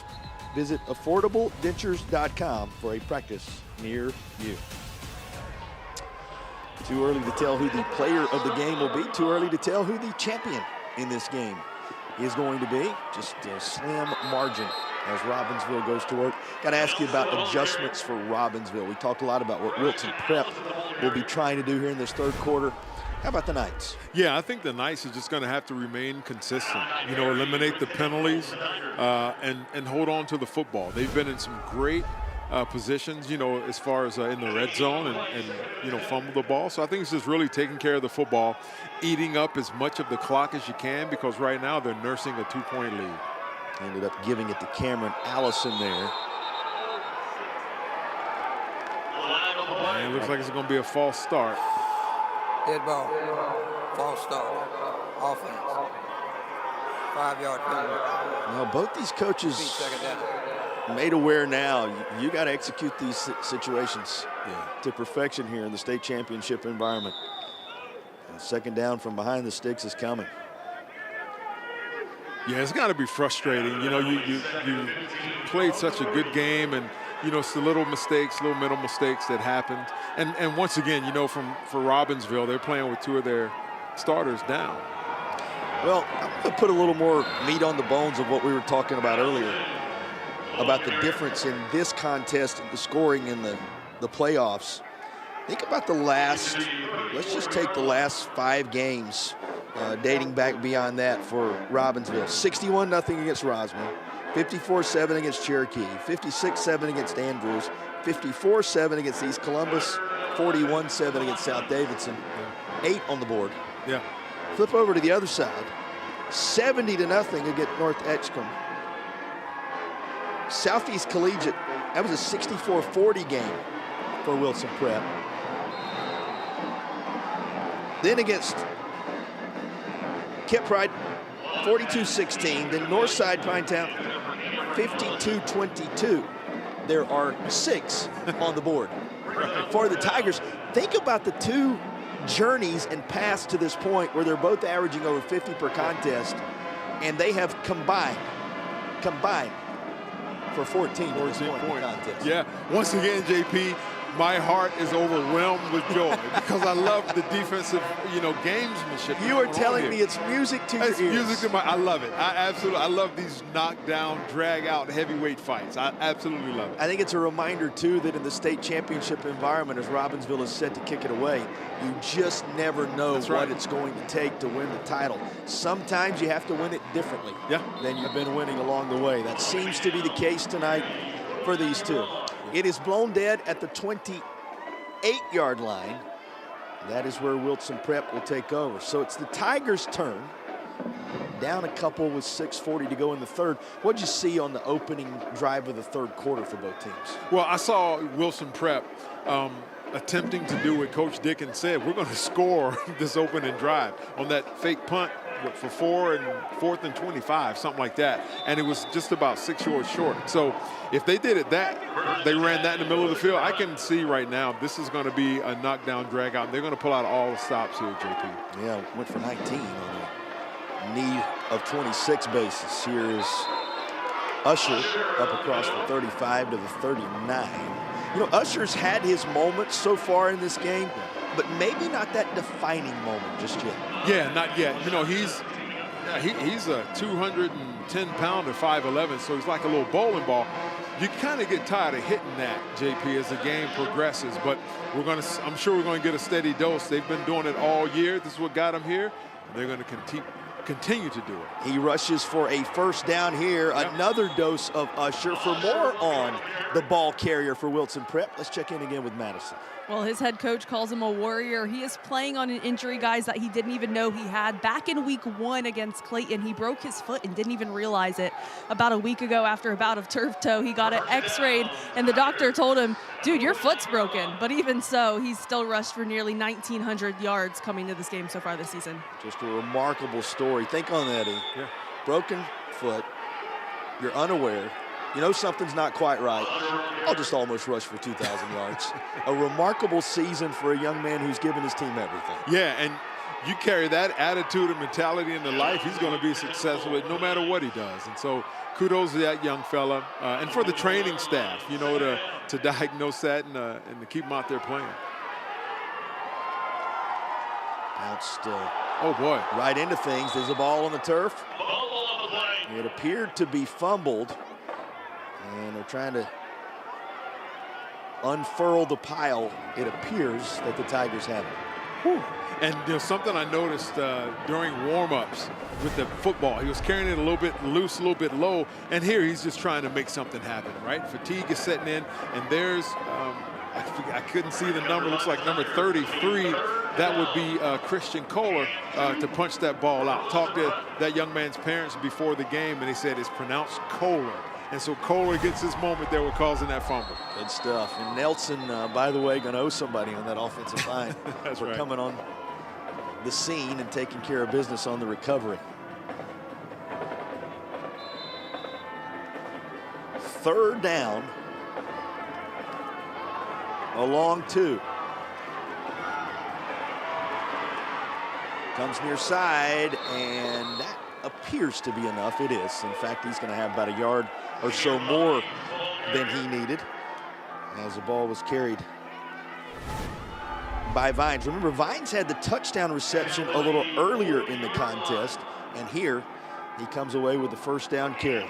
Yeah, that's a tip-top roofing first down. Yep, sorry about that, JP. And they've been running that power set all night. And if you remember, on the touchdown to Vines, this is the exact set, and he was lined up at tight end that they scored on in the first half. It's all good. I was just going to tell you about tip-top roofing. That's all. He's looking for about half of what he needs for another tip-top roofing first down. Tip-top roofing, faith, family, football, roofing. Check them out. That's Tip-Top Roofing sponsoring our first downs in this game. You know, it's a fitting sponsorship because both these coaches have talked about what a family their teams have become across the course of the year. You got one sideline in which there's some family connections that are evident, and both these teams having become just that across the course of the year. How about this? Blown up by that Robinsville front, and you know him by now. Yes, sir, Mr. Kellen. I love the big, you see the little shimmy that he gave, JP? Man, that's one of the little pretty boys, one of the running backs or something like that. That's their shimmy. I love how he inserts himself into that pile. He gets up and lets everybody know, Mama, I did it, and give him a little shimmy shake. I love it. He has lived in that backfield along the way in this one. It sets up a 3rd down and 10. That's right. You reestablish that line of scrimmage. Inside 4 minutes to go in the 3rd. The give's going to be to number 4. And he's got some room. There's a flag down at around the 41, and that's in the general area where you begin to get concerned it might be coming back. Might be coming back. It could be holding, JP. You never know. And it was Nelson on the carry again. Everybody's beginning to backpedal. Yep, sorting it out. Hands kind of flop. It was like, come on, ref. We used to say that all the time. Yep, they're backing up. Looks like it's going to be a holding. Holding. Offense. Repeat 3rd down. Yep, hard to see where we are. But that's that pursuit. Oh, yep, there it is right there. Yep, looks like number 3. Held him a bit just to give him that corner. Trying to make some room. Yep. Makes it 3rd down, country mile here. They need the 30 to move the chains. Everybody rushing near side. One man to seal off. They will. And that is a first down run that is set up beautifully, blocked beautifully, and executed to perfection. Yep. Nazir Vines. There's a little misdirection. Gets them flowing the other way, and they just get on that corner. They outnumber you at the point of attack. That was a good block there on the end. Free up Vines. Vines has had his moments in this one. We talked about it on the receiving end of the touchdown toss. He's been a defender of consequence in this game, and now he has the latest of his runs on this drive. Maybe it was the 2nd drive of the quarter that was in the mind Yeah, of the there you coaching go. staff. It's looking good so far. Vines throwing his name in the hat for player of the game, JP. Just saying. If they win, just saying. Yeah, we don't have the benefit of numbers. I know some of you may be looking for that. We're told by the North Carolina High School Athletic Association they're working on trying to get the stats up and functional. They've not been available for this game, but it would be good to know where some of those numbers are for some of these outstanding players. Perhaps we will before we're done in the Class A title game, brought your way by Affordable Dentures and Implants.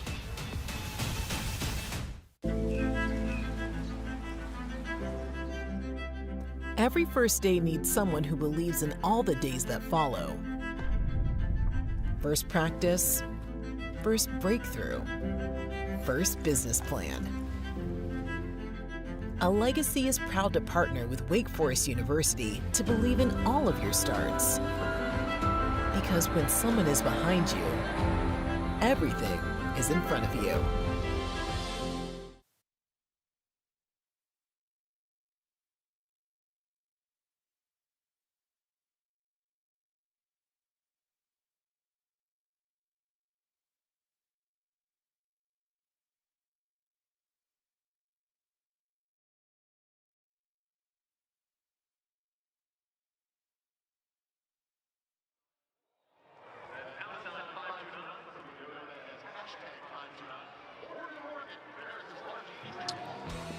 We will select our Legacy Federal Credit Union play of the game prior to the conclusion of tonight's contest. The play of the game brought your way by Legacy Federal Credit Union. Legacy in Wake Forest, we believe.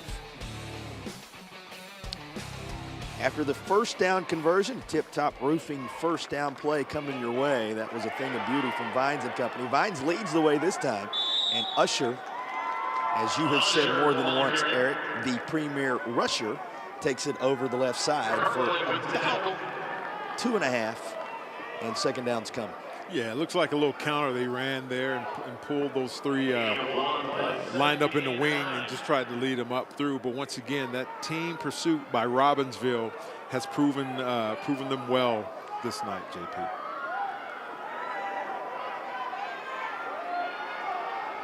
Knocking on the door once again of the air experts heating and cooling the red zone. A little closer to it now. Wilson with the carry. Inside the 25. Third down coming. This is going to be a consequential third down. Yeah, it looks like once again ran that little counter and good pursuit by that defense, and they're just flying around. Looks like the ball came out, but he may have been down at the time. Number 55 there, Kenan Buchanan, fighting for the loose football, but turns out he was down. JP brings up about a 3rd and 5. Yeah, Nelson happy again after the last time around for sure. They are going to call it third down. Long forward, you're right at 5 yards.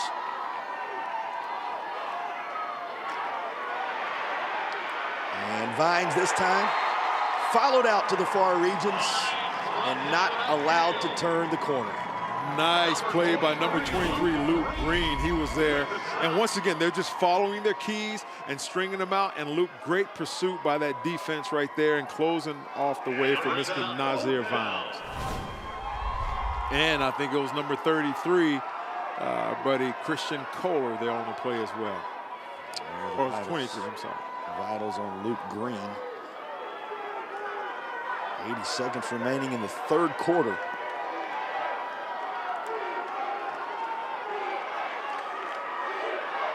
Robinsville defense stiffening to the tune of a 4th down and 7. Timeout. Tigers. Dead ball. Delay of game. Offense. Well, 5-yard penalty. one official had awarded the timeout on the far side.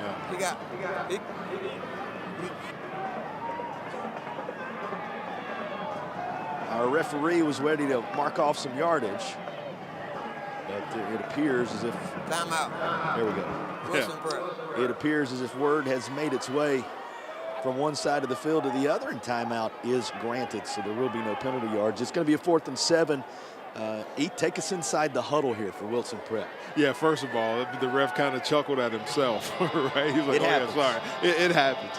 You know, Wilson Prep, wow, JP, I mean, they've been playing such a strong game. You got to take a shot. I mean, I think, you know, in that power set, you know, Coach may be saying, listen, they're flowing, and you can use that against them. You know, get them flowing one way and hit that just on the touchdown to Vines during the first half. Get them flowing and hit them backside. But you're going to have to capitalize here, right? Not sure if you get more chances the rest of this game. If you like precedent and you want history from an encouragement standpoint, it was a 4th down from the 14-yard line on which a touchdown was scored earlier in the contest. Right. It's a 4th down here. They don't need quite as much, just the 19-yard line to move the chains. Yeah.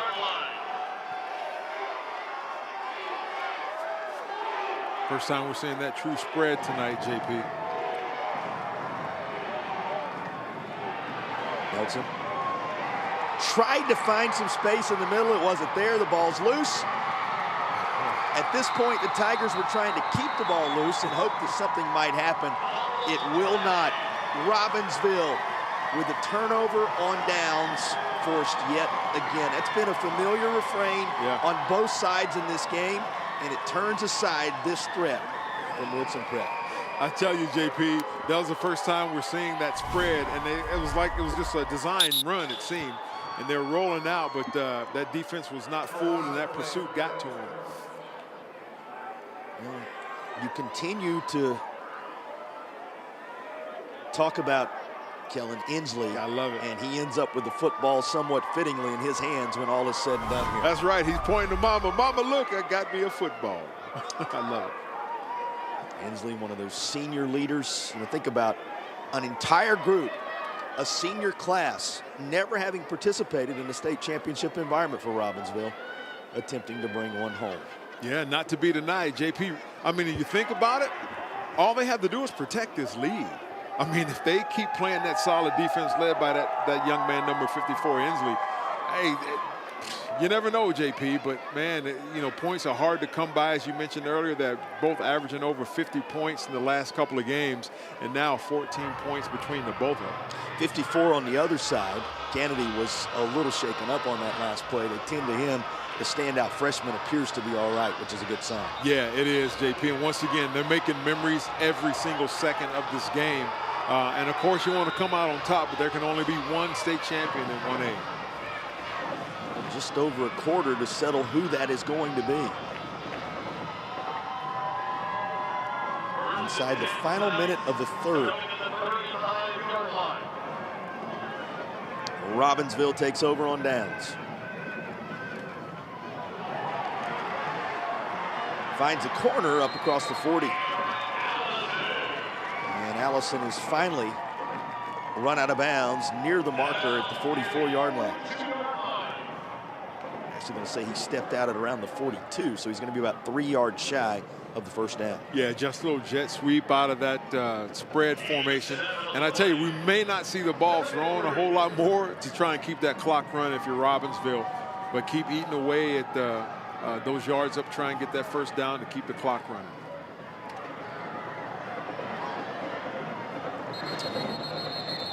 Keeping it in the hands here of Luke Logan.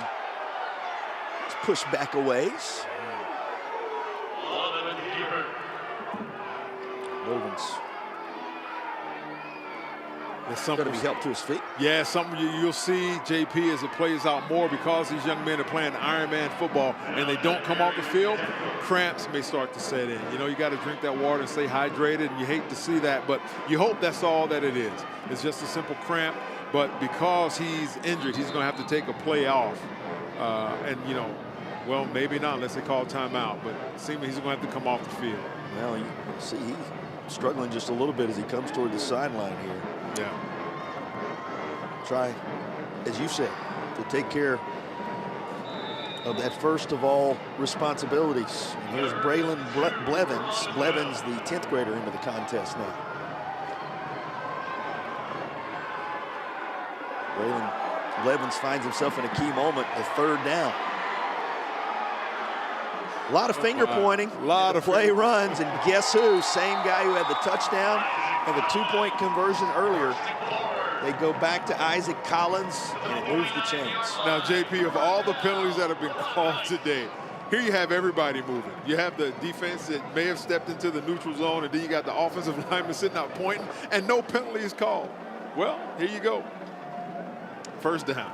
May end up being the final play of the third quarter. It is. 4 fingers in the air for Robinsville as they pursue title number 15 and a first since 2019. Can Wilson Prep come from behind in their first ever trip to the state championship environment and claim the crown? We'll find out on the other side of the break. Fourth quarter coming up in the Class A title bout presented by Affordable Dentures and Implants.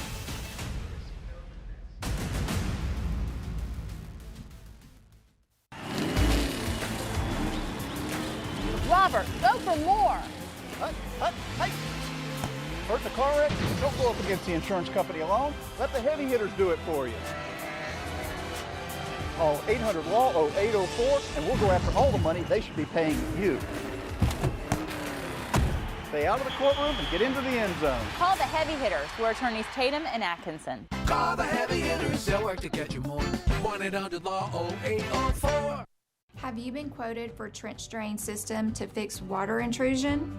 Before you compromise your foundation, talk to Foundation Solutions. We provide a more efficient, more cost-effective way to keep your basement dry. With 30 years of experience in Western North Carolina, we bring guaranteed work, financing options, and real peace of mind. Visit foundationswnc.com or call 828-768-2208.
Final 12 minutes of the Class A football season. And the Old North Stake, what a night it has become. Afternoon giving way to evening, and Robinsville still clinging to that slim advantage of the two-point conversion after the TD run by Collins. A two-point conversion run by Collins, and following a first down run just a moment ago by Collins. They have the football right on that North Carolina logo here in Chapel Hill to start the fourth. They will keep it on the ground. And Collins with yet another run. We saw the Robinsville QB just a moment ago. Slow in his movement off the field. Madison's been right there. What do you see, Madison? Well, he's definitely not at 100%, a cramp in his calf muscle, and he's been dealing with that for the majority of this second half. He's been with the training staff drinking pickle juice, which he did not like the taste of, by the way, Gatorade, and just really working to get it stretched out, but definitely bothering him still, guys. Well, Luke Lovin's not alone in that category, Eric. That's not a favorite of many. Thanks so much, Madison. But he's out there soldiering on through for his team in their pursuit of title number 15 as they'll try and carry that back to Graham County, back to Robinsville. You know, haven't really talked about it or expounded upon it that much. He knows it as good as anybody. Coach Ford, who grew up there, has continued to pass the torch and extend and expand the culture there. But it is a championship-winning culture there in Robinsville. It certainly is. And I was talking to the parents of Samuel Wachacha earlier, number 1 there. And his granddad won 2 state championships in '73 and '74. His dad won in '92. His brother won in '14, and he's trying to get one here in 2025. So it is indeed a family affair. From one generation to the next. The football on the ground, and somehow he's got some Velcro or something going on down there, because just about every time the football's loose, it ends up in Inslee's hands, regardless of whether he's on offense or defense. This kid is, man, it's worth it all for him. Look, he's right there on the spot. He sees the ball. He jumps down on it. He says, hey, Mom, look, I got another one. He's not playing. This young man is taking matters into his own hand. And he's, he's across from one of the biggest players he's probably ever had to play against, in number 79, Reginald Holmes, who stands 6'3" and is 385 pounds. So hats off and kudos to Inslee. And that's a snapshot, that sequence right there, of just how difficult every yard has been in this football game. A couple of teams that averaged up over 50 through the playoffs, but they're in a 10-yard fight now with 9:58 to settle the Class A state championship.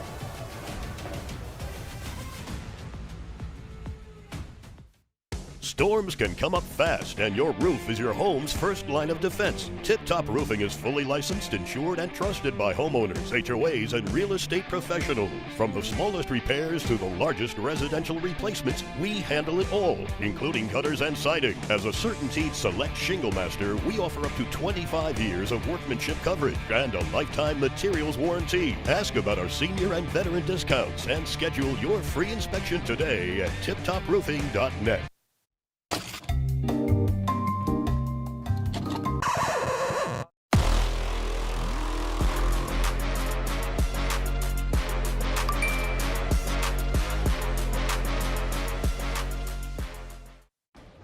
Tonight's high-end zone views of the game are compliments of Cook Rentals. Now in 5 locations across North Carolina. Cook Rentals, renting the smart way to get things done.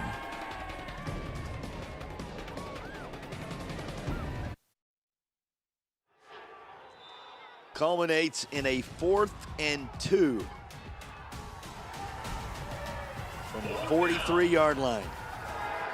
Oh, wow. Ball goes to the turf. And they're going to blow this dead. They were calling that, an incomplete pass originally there, it looked like, perhaps? It appeared that it went backwards, JP. I'm not sure. I'd love to see the replay on that, but in any case. I saw the same thing you saw, but here we go. I think they saw his hand moving forward and called that an incomplete pass. I mean, it went backwards. I don't understand how they didn't see that was a fumble. I mean, the ball went behind him. Clearly, it went behind him, and they blew it dead, which... The Lovin he's going to end up in control of it, so nobody else there ending up with a football, but I'm with you. What I saw initially, the ball work its way backwards.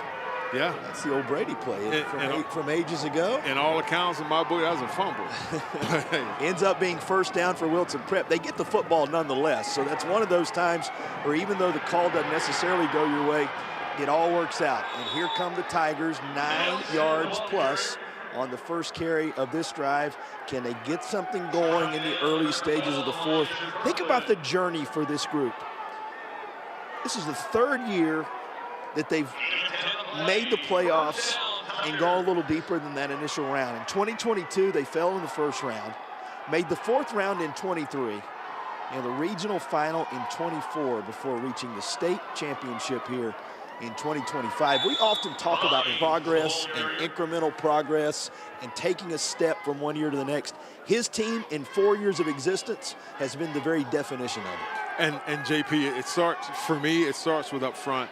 With that offensive and defensive line. If you're going to build a team and build a championship team with that championship pedigree, it's got to start up front, and it seems like that's what he's done. Plenty of credit to his coaching staff, too. He gives a great deal of credit. James West, Anthony Edwards, Leon Parker, Ricky Stanley, the group that he's put together to help bring this Wilson Prep group here. And he's the only head coach that one of the newer schools in North Carolina has ever known. But that, first round, 4th round, regional final, now state championship in the 4 years of existence. This is well handled by Robinsville. Yeah. Once again, it's that pursuit, JP. They follow, they get to the ball. And it's an easy read when you have, just that flow. And keep in mind, I think they're going to take advantage of this. They're going to have to with a throwback or bootleg or something like that. When all the flow is going one way, from a defensive perspective, you are going to tear towards that football and attack it. Keep in mind, there's a young man who lives in the home of the head coach of Wilson Prep. He's a leading receiver. He was lined up down near the bottom of your screen, but timeout's going to be taken before a play can be run his direction or any other direction for that matter. Everything stops with 8:08 to go. Well, we talked about Wilson Prep off to a very slow start, particularly in those first 6 games. For more on that stretch and how it grew this team and developed it, let's check in with Madison. Well, guys, Coach Dickens told me that he took heat for that stretch of time, even from people inside of the Wilson Prep community, but he knew exactly what he was doing, preparing his team for this moment and for the adversity they would go through. His message all year has been, we have to see the end at the beginning, and this group bought into that. They believed in that. They believed in each other, and Coach feels that why came into this one ready. Well, they've reeled off 7 since, Madison. It's hard to argue with what he had to say. And Eric, nothing like being battle-tested, particularly when you face moments like this, needing to come from behind in the 4th quarter of the state title game. 3rd down for Wilson Prep, lunging across the 40. He's down to the 39. It's going to be 4th and about 3. Yeah, and part of doing that, JP, is there's no panic.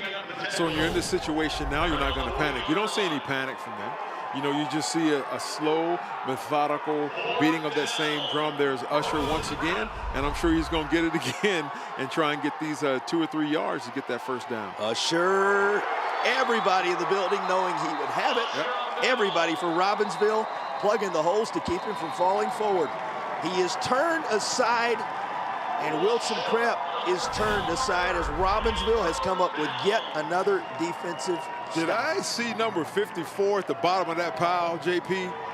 That young man right there, Inslee, is all over the place on both sides of the ball. He's coming out, he's getting up, pumping his chest. He's giving it all he's got. He may have hit the ground, then found the ball carrier's legs. Right. Wrapped him up and put a nice bow on top as it is 1st down Robinsville.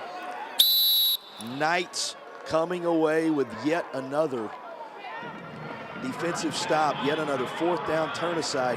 How many times has a Wilson Prep drive ended in Robinsville territory on a turnover on downs? At the latest outcome. And now the Knights with designs on title number 15.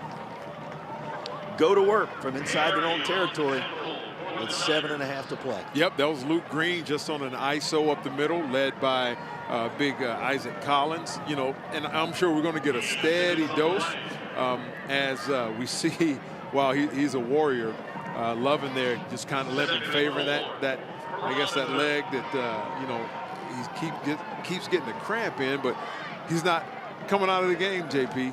7 minutes to go in an old school defensive struggle here in the Old North State.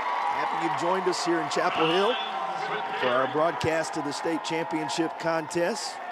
Robinsville moves the chains. Here is the Tatum and Atkinson 1st down run. It's the hero of the night thus far, Collins, who gets it done. That's right. Big fella's stumbling, bumbling, rumbling, as Chris Berman likes to say, just to dive off the just off the tackle there. Enough for the 1st down. Remember, Robinsville doing this almost for the entirety of this contest without Kaisik Tisateski. Yeah. He went out very early. For those of you who maybe are just joining us and you say, wait a minute, I wanted to see number 5. Where's that premier back? It's been dose after dose of 7. It's been the surrounding cast.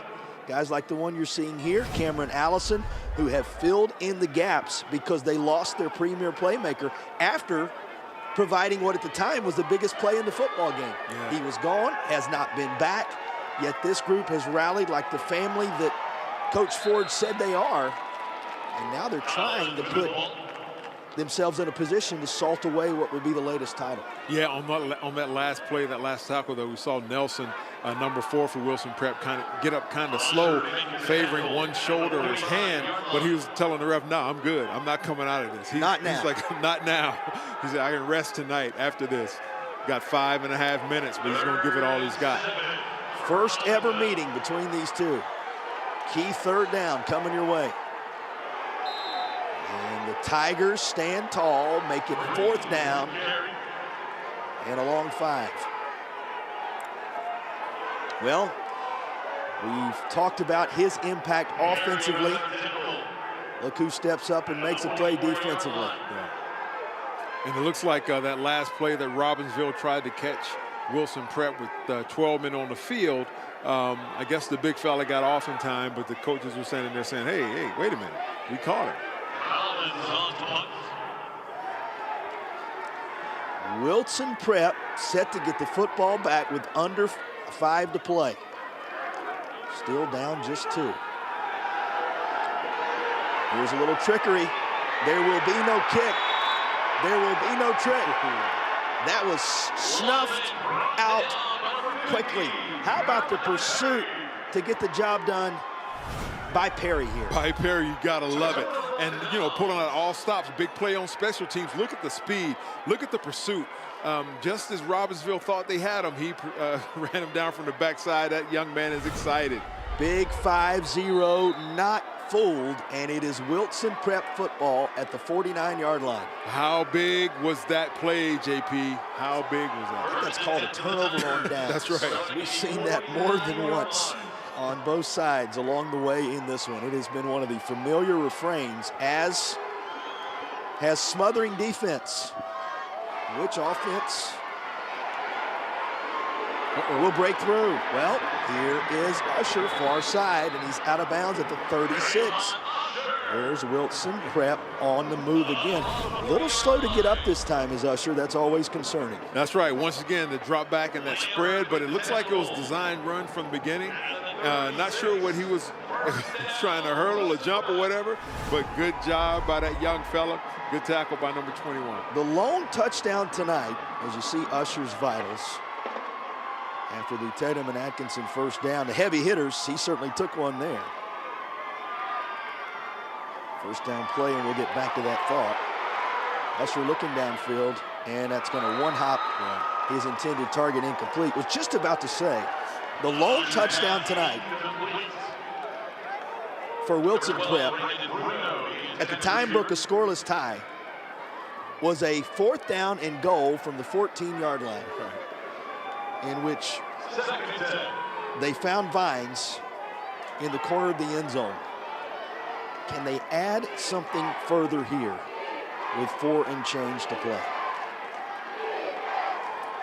For teams that have been so prolific offensively throughout the year, throughout these playoff runs, stingy defenses have ruled the Class A environment. And it's, again, sent in the direction of Brandon Bruno, but once more incomplete. Yeah, and the reads are there, JP. Remember at the top of the broadcast we talked about they've only thrown 71 passes for the entire year, but they're going to have to mix some of that in now. The receivers are open, they're just not accustomed to it. And you see the heaving of Usher right now. He's on the sideline, he's tired.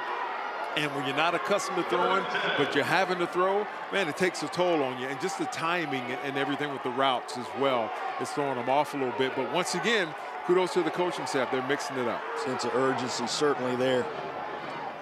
And you can sense it. Trying to find some room, make 4th down manageable. Ethan Nelson, positive gain, but he is met by 76.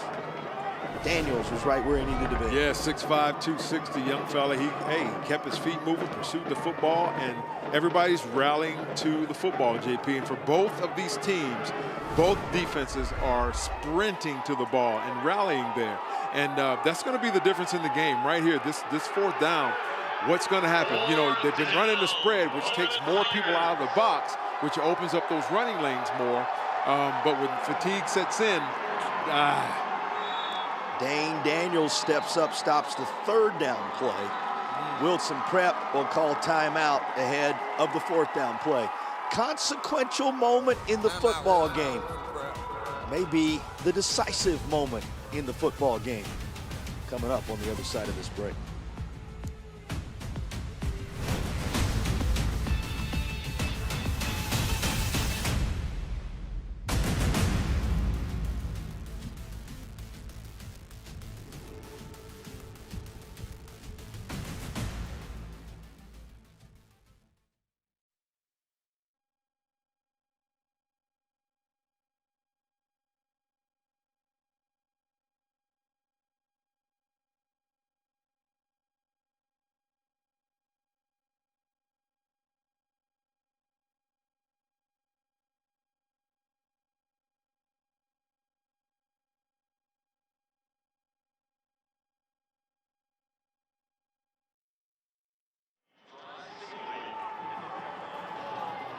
White is out of timeout.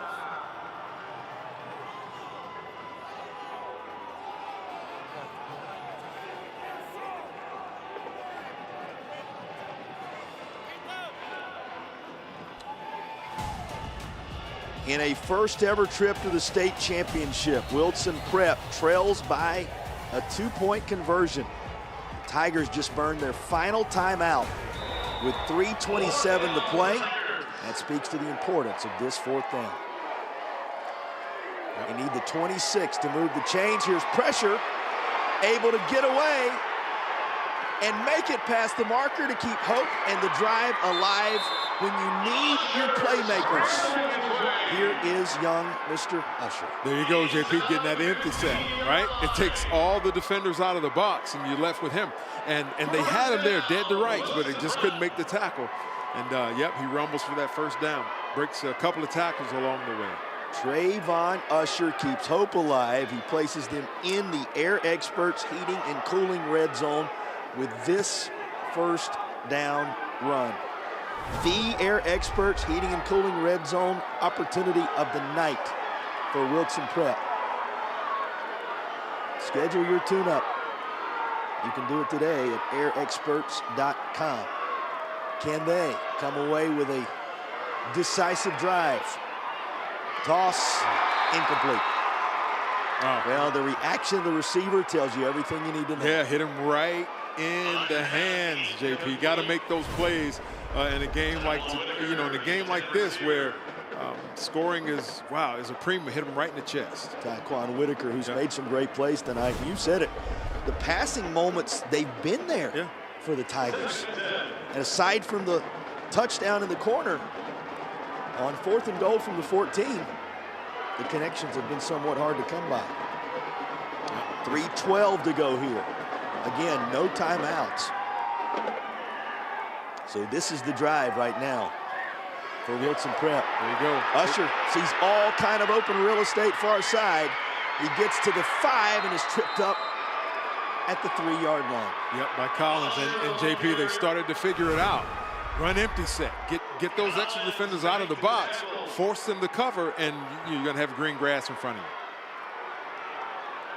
you. Good tackle by Collins. Say, what an open field tackle by the guy who has been the offensive hero tonight for Robinsville, who, if they can hold Wilson Prep out of the end zone, may be one of the defensive heroes as well. Tatum and Atkinson first down inside the 5. Inside 3 minutes to play. Yeah. And see now, JP. Too many bodies stacked up in the middle. Yeah, sorry about that. And when they run that power set, everybody's in the box. And so you're trying to, fit that square peg into a round hole, and it's just not working. You keep them spread out, and that's going to get you in the end zone. Harder and harder to do the closer you get to that goal line. That's right. 2:22 and ticking downward to go. That's right. But you still have to respect them. That's why you line them up out there. You have to, respect from a defensive perspective. You got to cover them. But now you got 11 men in the box right there. So it's either going to be the power left or power right.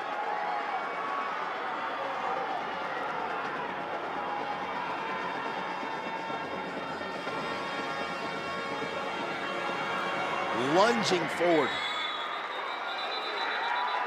just about the 3-yard line is all. Third down coming. Tried a little bit of a different wrinkle with the ball carrier now down. And boy, what a tough young man he has proven to be in this one tonight. Took another big-time lick here as he lunged toward the goal line. Oh yeah, that's and he was suspended in the air right there, and you know, not called down yet. And you know, he took a couple of shots from that Robinsville defense, but you know, once again, that's a pursuit. Look, I love looking at the exasperation on his face. He's like, "Oh, coach, I'm tired," but hey, this is what it's all about right here. Look at how exhausted he is, but he's got to give it his all. He's got a minute and a half to go for a state championship. That is the end of a long, long journey. Yeah. And you don't yet know what the final chapter, that's right, and the final outcome is going to be. It's a journey that goes well beyond the state playoffs or a full football season. It's the journey of a lifetime. And right now, it hinges on a 3rd down and goal for Wilson Prep with 95 seconds remaining in the football game. Once again, that same power set, JP, is only a certain amount of things you can do there. Time and again, it's been Usher. It's Nelson lined up in the prime spot here. Nelson through traffic. Powell trying to push him forward down to the 1-yard line. Fittingly, 4th and goal. And now Nelson a little slow to his feet. Whew. Yeah, that's weight room right there, JP. So once again, this looks like it's a counter to trying to outnumber you at the point of attack. And, you know, just getting downhill. And that's the defense bending but not breaking. Number 42 right there. Waldrop is in the bottom of that pile. And so here we go, JP. 4th and goal, 45 seconds to play. It certainly seems for the state championship. They got to go. 3 seconds on the play clock, JP. They may not get it off. And no timeouts. That was huge. And a flag that will back Wilson Prep up just a bit further. Wow, JP, that was huge. Yeah, the play clock was running down. They've been having those issues all game. Delay of game. Offense. Remember, the Tigers used their final timeout to set up the 4th down conversion earlier on this drive. They need a 4th down conversion here. A team that's only score in the football game came on 4th and goal from the 14. Has its state championship hopes hinge on 4th and goal from just outside the 5. And they're going to try a field goal, JP. First thing we've seen all game of them attempting a field goal with 10 seconds to go. A team that didn't even try the extra point after they scored, went straight to the 2-point conversion. It looks like the clock is going to run down on them again.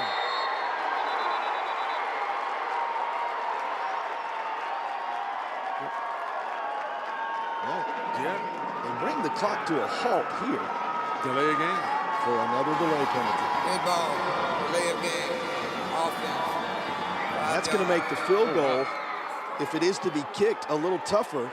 It's Nelson back there looking if he's going to be the individual to try to punch it through, and this would be a 27-yarder. Oh, wow. It was good. He puts it through with 20 seconds to play, giving Wilson Prep an improbable 4th quarter lead. Who would have thought, JP? They're on the 1-yard line. Wow. That may be the one thing that a half minute ago, no one in the state of North Carolina had in mind. Take a look at the threading of the needle by Ethan Nelson. And he was willing it home for a 9-8 advantage. That's outstanding. Hey, big-time moments require big-time players to step up and make those big plays. And he stepped up and he did it, JP. Hats off to the young man. It appeared as if there was one potential path for that football to make it airborne and through the uprights. Nelson and Wilson Prep found it and the Tigers lead by 1 with 20 seconds to play. 4th downs, and number 4. Getting it done in year number 4. There you go. In the history of the program. Will they translate into title number 1? That was amazing. After 2 delay of game, no timeouts. They can't stop the clock. It's almost like they didn't know what was going on, who's kicking, who's doing what, and he steps right up, puts it through the uprights. At the end of the day, they were unfazed. Once again, you play those hard schedules for moments like this, right? There was no panic on them. They just backed up and kicked the ball. Here comes the Original Grills kickoff. Elevate your grill game at Original Grills. Well, you can't just yet say what a thrilling finish because 20 precious seconds remain on the game clock. At least for now, what a thrilling moment. Wilson Prep back out front on a 27-yard field goal with 20 seconds to play. Return is to the 30. And Robinsville will have about 14 seconds to draw up a miracle here if this is going to be the season in which title number 15 makes its way back to Robinsville.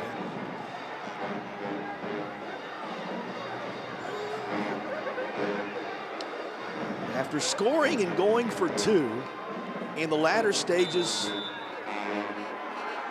of the first half, Robinsville had led until 20 seconds to play.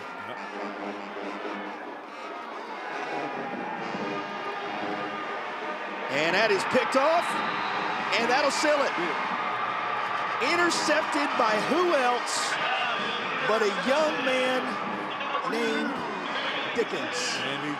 Manny Dickens, the son of the head coach, the only head coach this Wilson Prep team has ever known. Just sealed for the Tigers a first championship in school history. Congratulations to that young fella. It's almost like he's throwing to a spot. You're loving just maybe anticipating it, and a drop being out of bounds, you still get another play, but man, it was Johnny on the spot. It will, in fact, be a Dickens of a Christmas for Wilson Prep.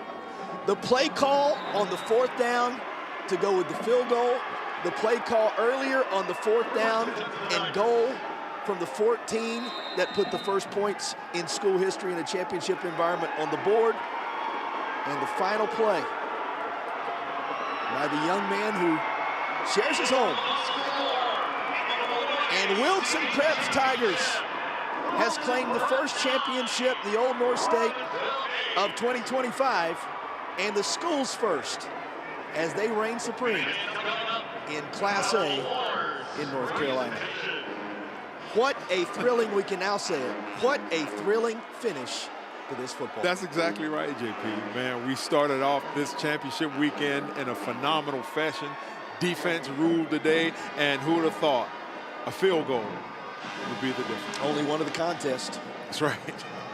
And it ends up being the difference maker. Well, 2 teams that averaged 50 points plus all throughout the championship tournament. Held to single digits. And this was Ethan Nelson's kick, a 27-yarder for 4 on a day when 4th downs and number 4 stood tall. That made it 9-8 with 20 seconds to play, and it stands as our play of the game. And boy, what a just a tremendous play call and execution. It was the moment where the initial crown for Wilson Prep was claimed. Let's go down to the field and hear from the victorious head coach of the Tigers. Well, Coach, in your 4th year as a football program, you bring home the state title. What does that mean to this school? Well, it means a lot. It's big. We're the first charter school to ever win a state championship, so we're going down in history. Hey, my son, Manny Dickens, last game, Trayvon Usher, Ethan Nelson, those guys stuck it out with me. I wanted to send them out with a state championship, and we got it. We got it. Well, you won that on a field goal after 2 delay of games. What was your reaction during that moment? Hey, that is our first field goal all season. We ain't tried to line up in a field goal or extra point all season, but their defense, I got to give it to them. They're a heck of a team defensively. And Ethan Nelson has been my guy, and we rode him, and I just thank God. God was with us the whole trip, from the beginning of Clayton all the way here. So it's just a blessing. And then that final play, your son, Manny Dickens, in his last game with you as his coach, sealed the deal. What did that mean to you? Well, it meant a lot because Manny came off an injury right after the season. And, we had surgery, and he hadn't played a lot. He accepted his role. You know, you got a son that you're not even playing a lot. It was just big, but that's why we gave him the sportsmanship award, because his thing always was, Daddy, we just want to win. I don't care how we do it. And that unselfishness, that's what I've taught since he was a little baby. Well, congratulations, Coach. Thank you, appreciate it. Back to you guys. He said the whole journey had been a blessing coming into the week. Can you imagine how grateful he and the Tigers are for the journey to a Class A state championship? What a time for the first field goal of the year. It translated into the first title in school history. Here is our player of the game. You might have suspected he set it all up with his valiant effort. Trayvon Usher is the player. Yeah, he was a workhorse, JP, from beginning to end on both sides of the ball. And you could see it that one time when he had the close-up and he just had an exhausted look on his face. He's been running, tackling. He's been doing everything, and it gets his team a state championship. Well, here was the points that put him on the board. First touchdown in school history. That toss on 4th and goal from the 14. Trayvon Usher, our affordable dentures and implants player of the game. So much to unpack and put a bow on in this one. We'll come back and do it, as well as the trophy presentation, when you return to Chapel Hill on the other side of the break. Wilson Prep snatches away the title with 20 seconds to play.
First charter school to claim a North Carolina state championship. Wilson Prep claiming the school's first ever state title. in football. And you think about everything that was wrapped into this one, Eric Gash. First field goal of the year. First time held in single digits anywhere along the journey. All the fourth downs they had to convert, the fourth and goal from the 14. The fourth down where they used their final timeout on the drive that ended up ending on the fourth down kick by number 4 to get the job done. It just was a tremendous, tremendous experience all the way around. Robbinsville will get number 15 at some point. This is a place built for titles. 15 is coming. They were on the verge of it here. Another tremendous season for Robbinsville. Certainly was. Congratulations. Hats off to them. Great community, great folks there. They live, eat, breathe, and sleep football. That's what they dream about when they come up. You know, as kids, they're playing out in the field. But congratulations to Wilson Prep. They came in with a bunch of firsts. First time here, first field goal, right? First touchdown, all of the firsts that happened.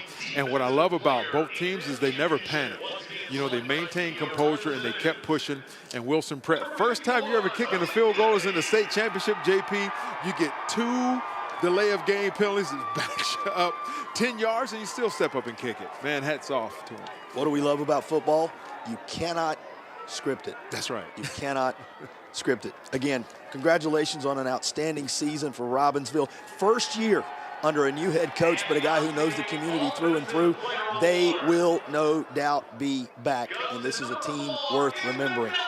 But tonight belongs to Wilson Prep and to this young man who stepped right up, found a window, and punched it through for a state championship. Awesome. Congrats to that young fella. Well, that'll do it for our coverage. First of 8 of them you will see across the Sinclair family of networks this weekend. You got 8 games coming your way across the next 3 days in 3 different environments. Don't miss it. If this one's any indication, the bar is set incredibly high. Congratulations to the Tigers of Wilson Prep in their 4th year of existence, a first championship in school history. For our entire crew, including Madison down on the field, Eric up here in the booth, Jason Patterson saying thanks for joining us. We appreciate it. Look forward to having you with us the remainder of the weekend as we document the state championships in the Old North State across the next 3 days. That's what's next. Don't miss it. An 8 o'clock kick coming and much more on the football front. Here's the kick that made the Tigers of Wilson Prep 2025 Class A champs.